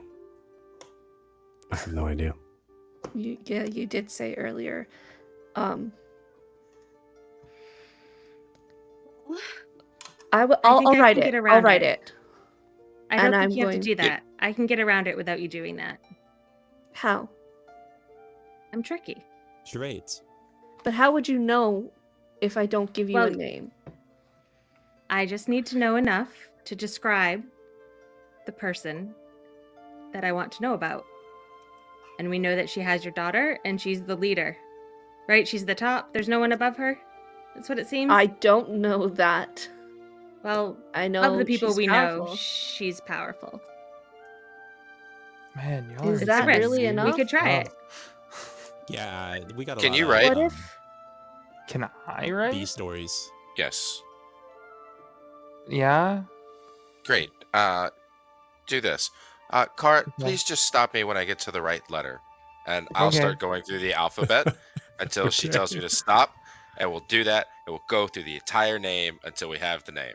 Hold on. Okay. I have to roll an intelligence check to see if I can spell this name. Sure, I like it. I like it.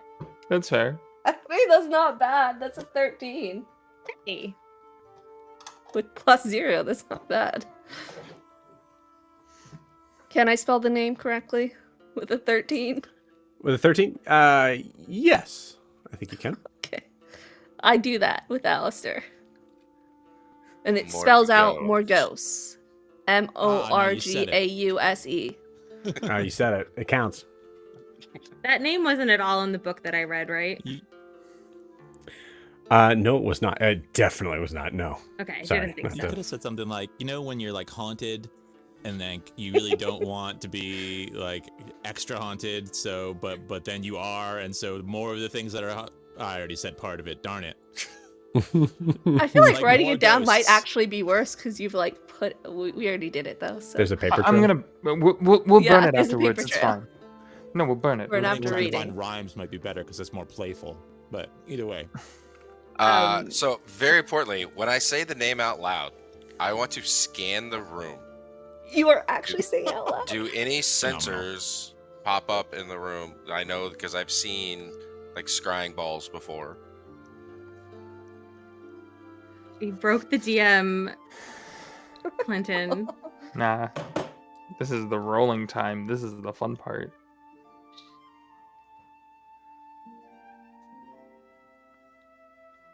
Roll me an Arcana check. Can I give him guidance? Sure. Are you doing it by swearing at him for saying it out loud? I don't think I would give him guidance because I don't want to get close to him. She's Yeah, still that's scared to get close, and it's a touch Okay. spell. Okay. I'll roll for it. Yeah, she's absolutely not getting Oof. close to him. 23. You don't say anything. More ghosts? Okay. The spell takes a little bit, Just a and bit while on the they've been nose. talking, and since they decided to write the name down, she's just been going through all the stuff Francis got, getting the items that she needs for it. Uh, Hey, Prim, I feel like are you pretty anxious to go? I mean, I mean, obviously we all want to. I just feel like you're probably thinking about your wife, and we're talking here about a lot of other stuff, and well, you know, we're gonna rescue Maeve, but also or at least no, we'll help you too. So when we get there, we'll help you find her and bring her back or whatever we need to do. I think of the groups that I could stumble into on the haphazard spiraling that I call my life. This was one that I think will have the best chances of both growth and helping me continue forward in whatever way that looks. I think helping you finding Maeve and the situations with what you have a lot more information than I do. You know a lot more about her than I know about what is going on with Adelia. And she's been in the Feywild a lot longer. So, as horrible as it sounds, let's shoot for Maeve first. Adelia's strong. She can wait a day. And I think there are good places there. I didn't get to be in any of those, but I have heard that there are some places that, you know, when I talk about it, it's a lot of pretty bad stuff, but I don't think it's all bad stuff, probably. So maybe she's in one of the better sections. Plus, I mean, I'm kind of excited to see you fight, and you just see what I can do, and you know, everybody here's got cool stuff. Well, knowing that there's a being named the owner that's most likely involved with her is probably not going to be in such a great spot. Yeah. But I like your optimism, and I think I'll try to carry that going forward.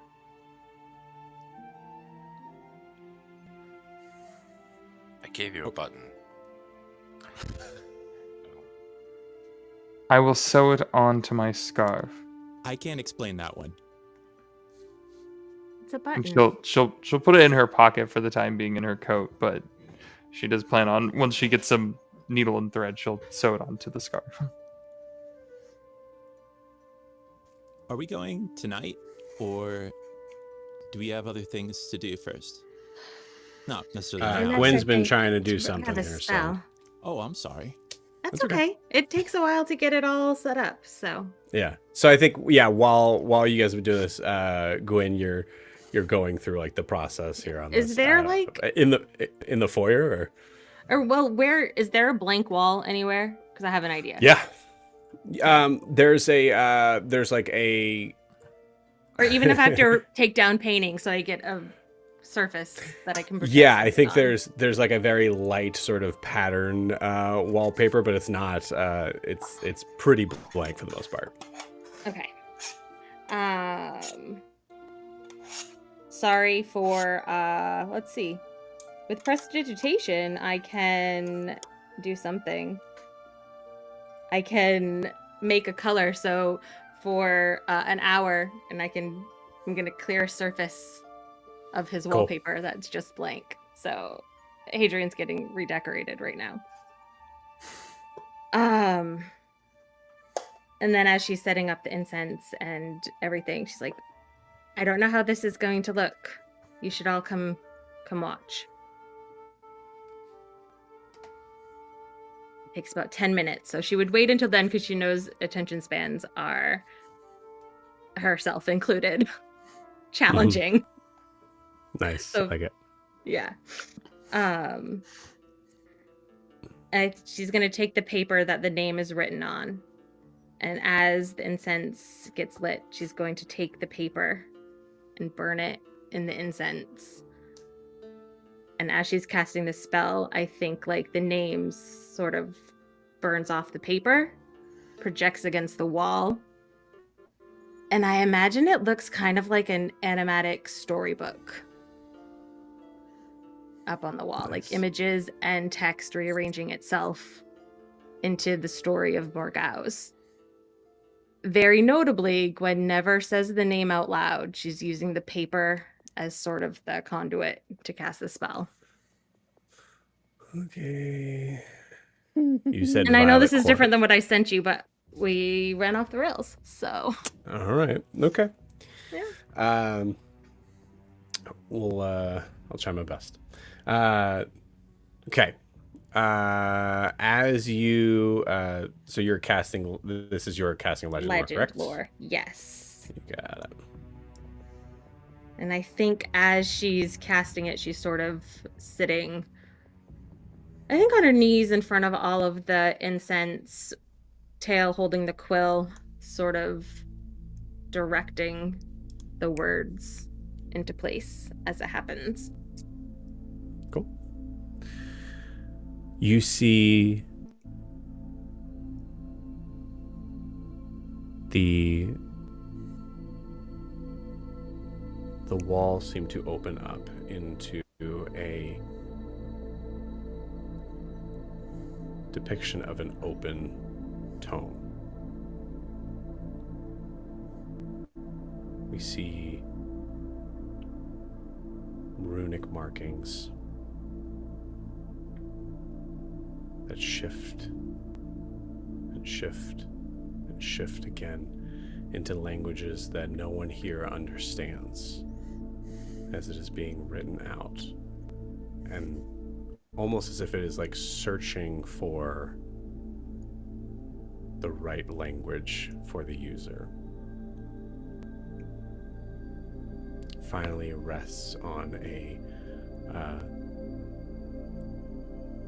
scrawled out markings of someone as if they're writing a letter. The light cursive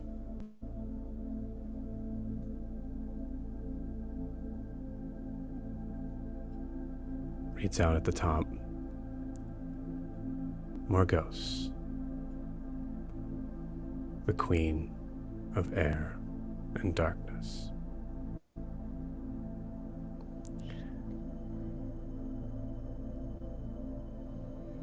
Morgause is the leader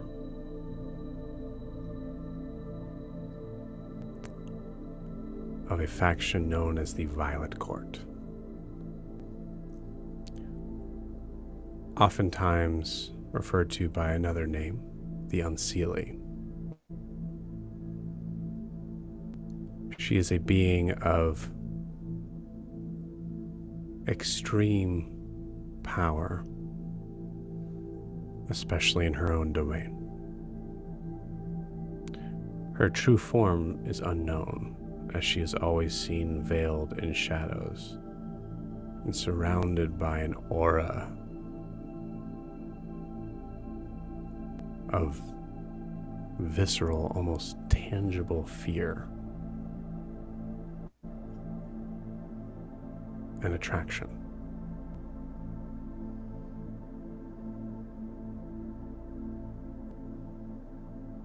The Queen's Court consists of a being known as the Shadow Prince, who watches over the comings and goings of the people that of the beings that are allowed to leave and return to the court.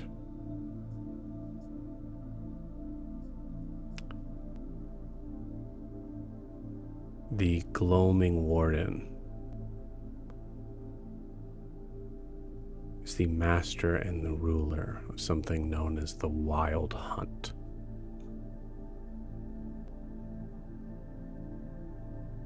He, along with the Shadow Prince, guards the passages in the Feywild itself to cross over to their lands.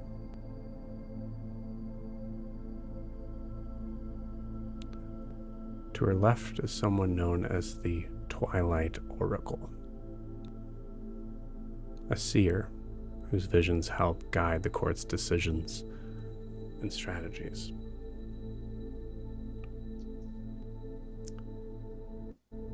A lot has been said in myths and legends of who the queen is.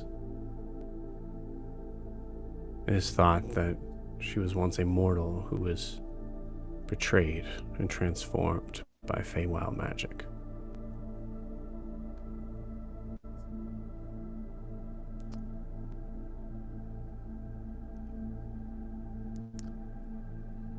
Whispers heard at the edge of the court's boundaries are believed to be the trapped souls of those who tried to betray the queen, bound to serve as eternal sentinels.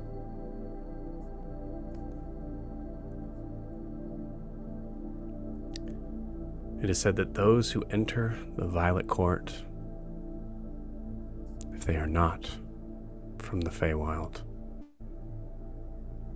and are uninvited, are forever changed, their memories altered to serve the court's needs.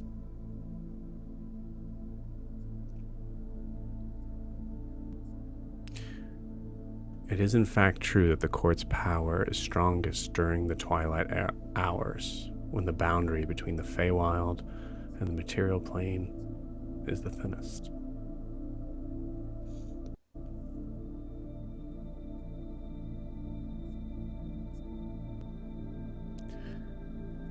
The Queen of Air and Darkness has the power at any time to declare the Wild Hunt begins.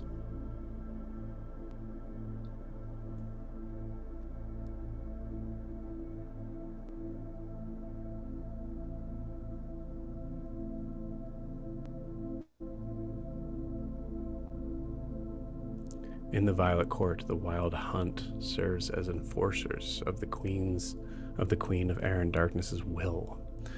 They are dispatched to punish those who have wronged the court, retrieve important artifacts, or eliminate threats.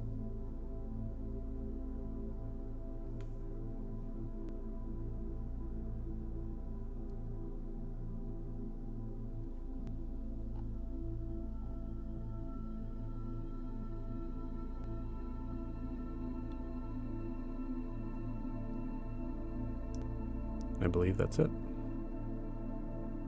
Cool. I think throughout the spell, Gwen sort of, each time like something of importance seemed to come up, like you get like a little animatic of like the Wild Hunt, her interpretation of what that looks like. Yeah, like an illustration on the other page. Yeah, Yeah, I Yeah. dig that a lot. total storybook. In the thing. illustration of the Wild Hunt, there is a depiction of it is separated out into multiple sort of frames of what look to be some sort of equestrian beasts, sometimes depicted as wolves, sometimes having riders, sometimes not.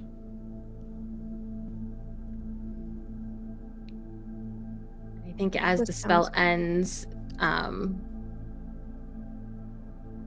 she's just gonna sort of shake her head and look at the rest.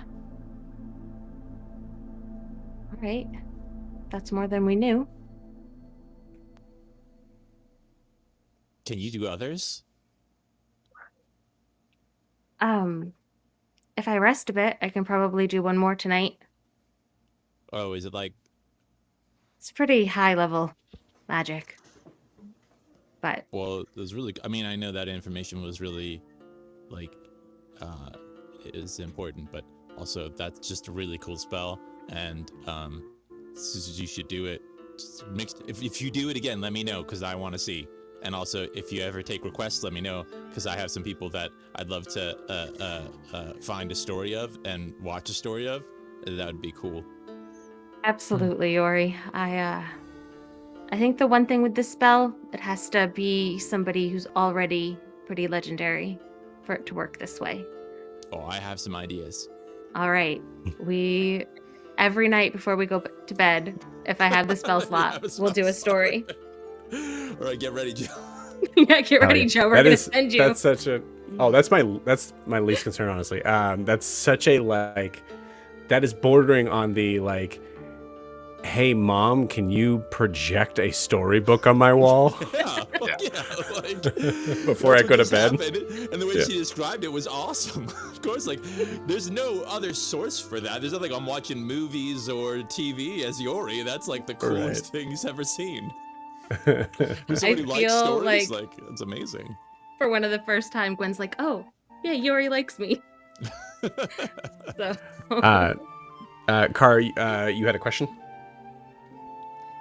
Oh no, she was just saying, none of that looked good, or well, maybe we just At get least- ourselves invited somehow. Or That's what I'm thinking.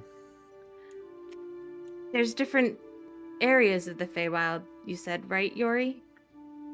Yeah, I mean, it's like the rest of the world, it's just kind of reflection. And there's weird parts, but it's big. But she can't Um, be the queen of all of it. And it said that she's most powerful within her domain. So Mhm. maybe What if we can just draw lure her out? out. Exactly. Gwen just is gonna give you a small little smile, like, Or yay! if we could just lure Maeve out. We don't need her. We We don't need We just anybody need else in the Maeve. court. We just need Maeve.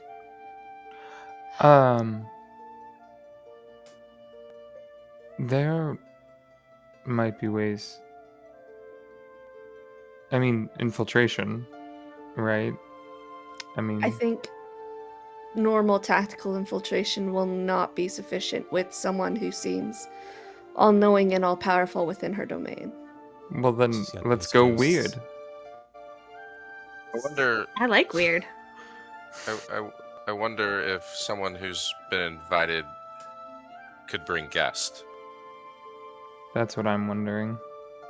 I think these are answers we might not get until we're there. Mhm. Me and Kara should be able to go in.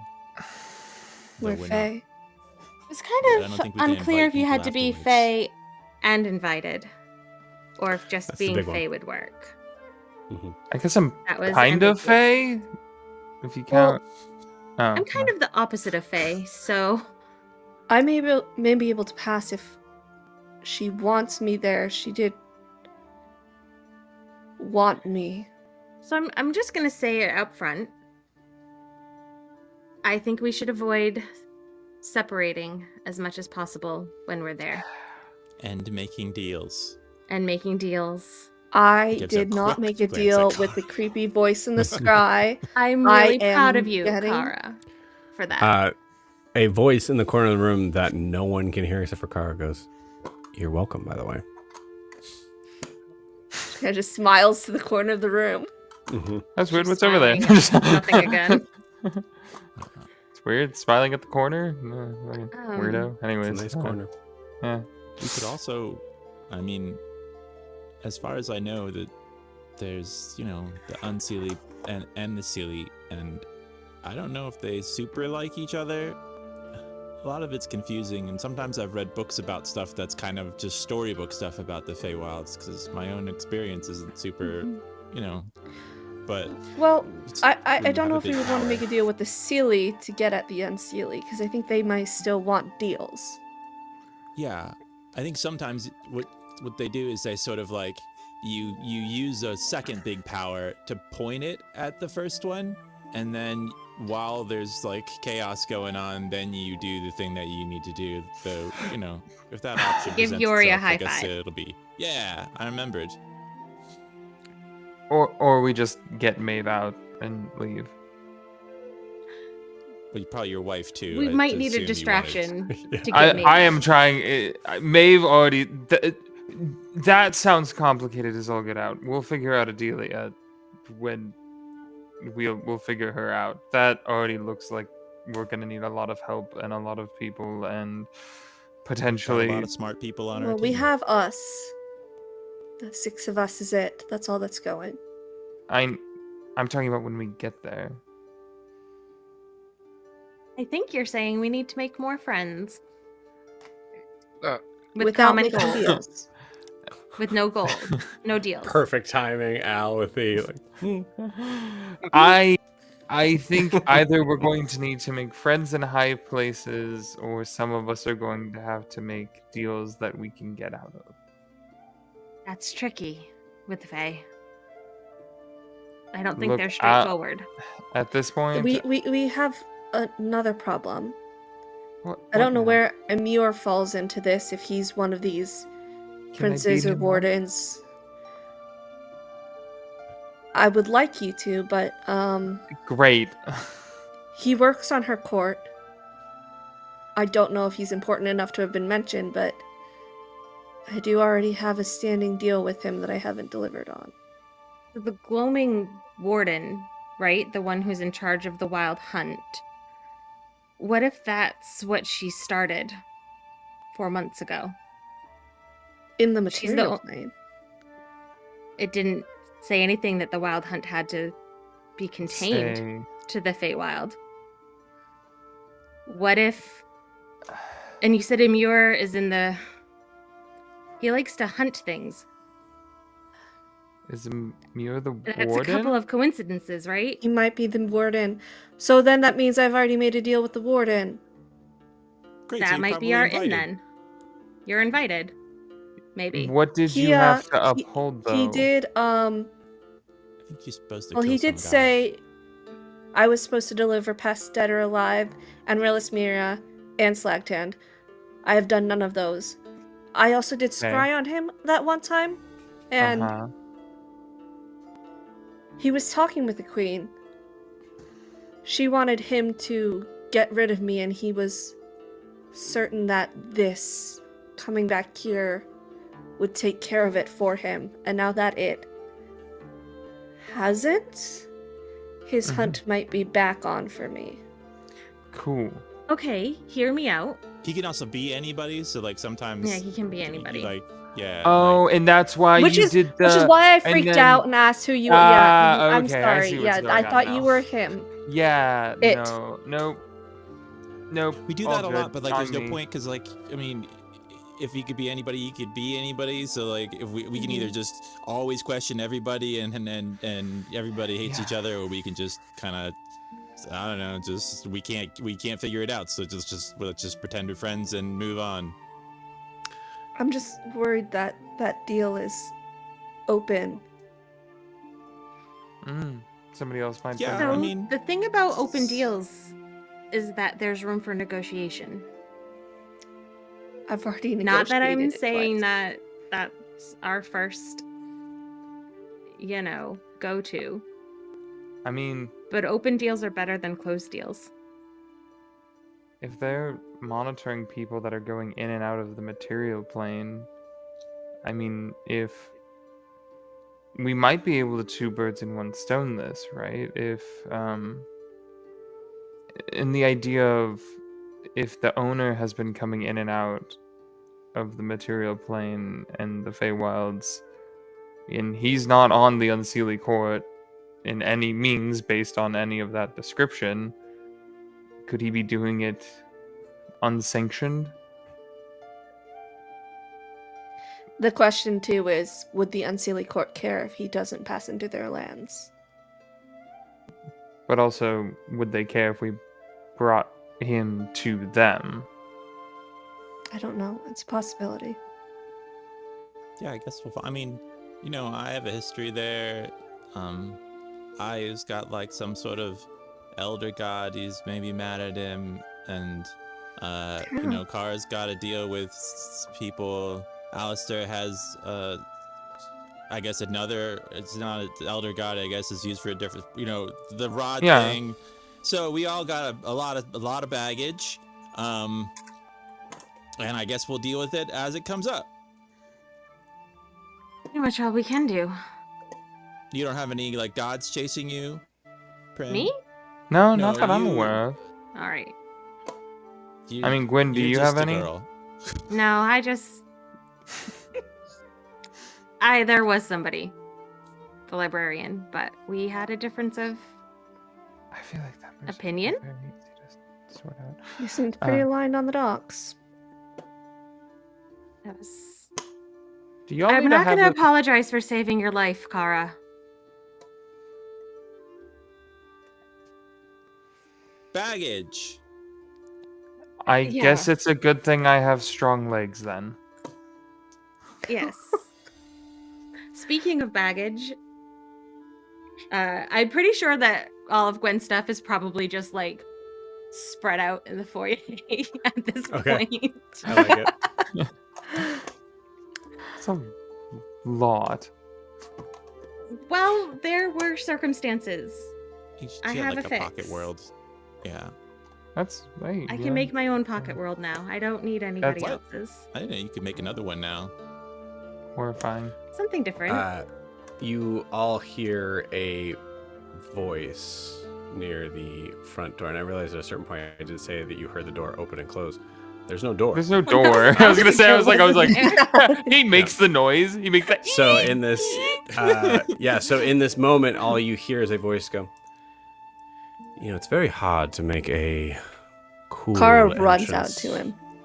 Yeah, you destroy his monologue running out to him. Yeah, I love that. What? You went without Francis, without anyone? I'm sorry. You're mad at me. No. I was worried. It's weird to say, but I missed that. I come bearing gifts. Looks like there is someone that wants to meet you as much as you want to meet them. And you see two figures behind him. One of them, a very familiar figure who comes up to you and has a small smile to the group as Daphne is there. I glance back at Alistair. Mm-hmm. Hi, Daphne. Friend or foe? Hello. Daphne. She's What's decided? Okay. It's been a while. Actually, it's only been like 3 days, but But it has been a while. I think it's finally time for you two to meet. Also, I very much like the new look. thank you. And I'm going to walk up to Missing. The figure put my kind of hand out. removes their hood. You did do it after I already did it.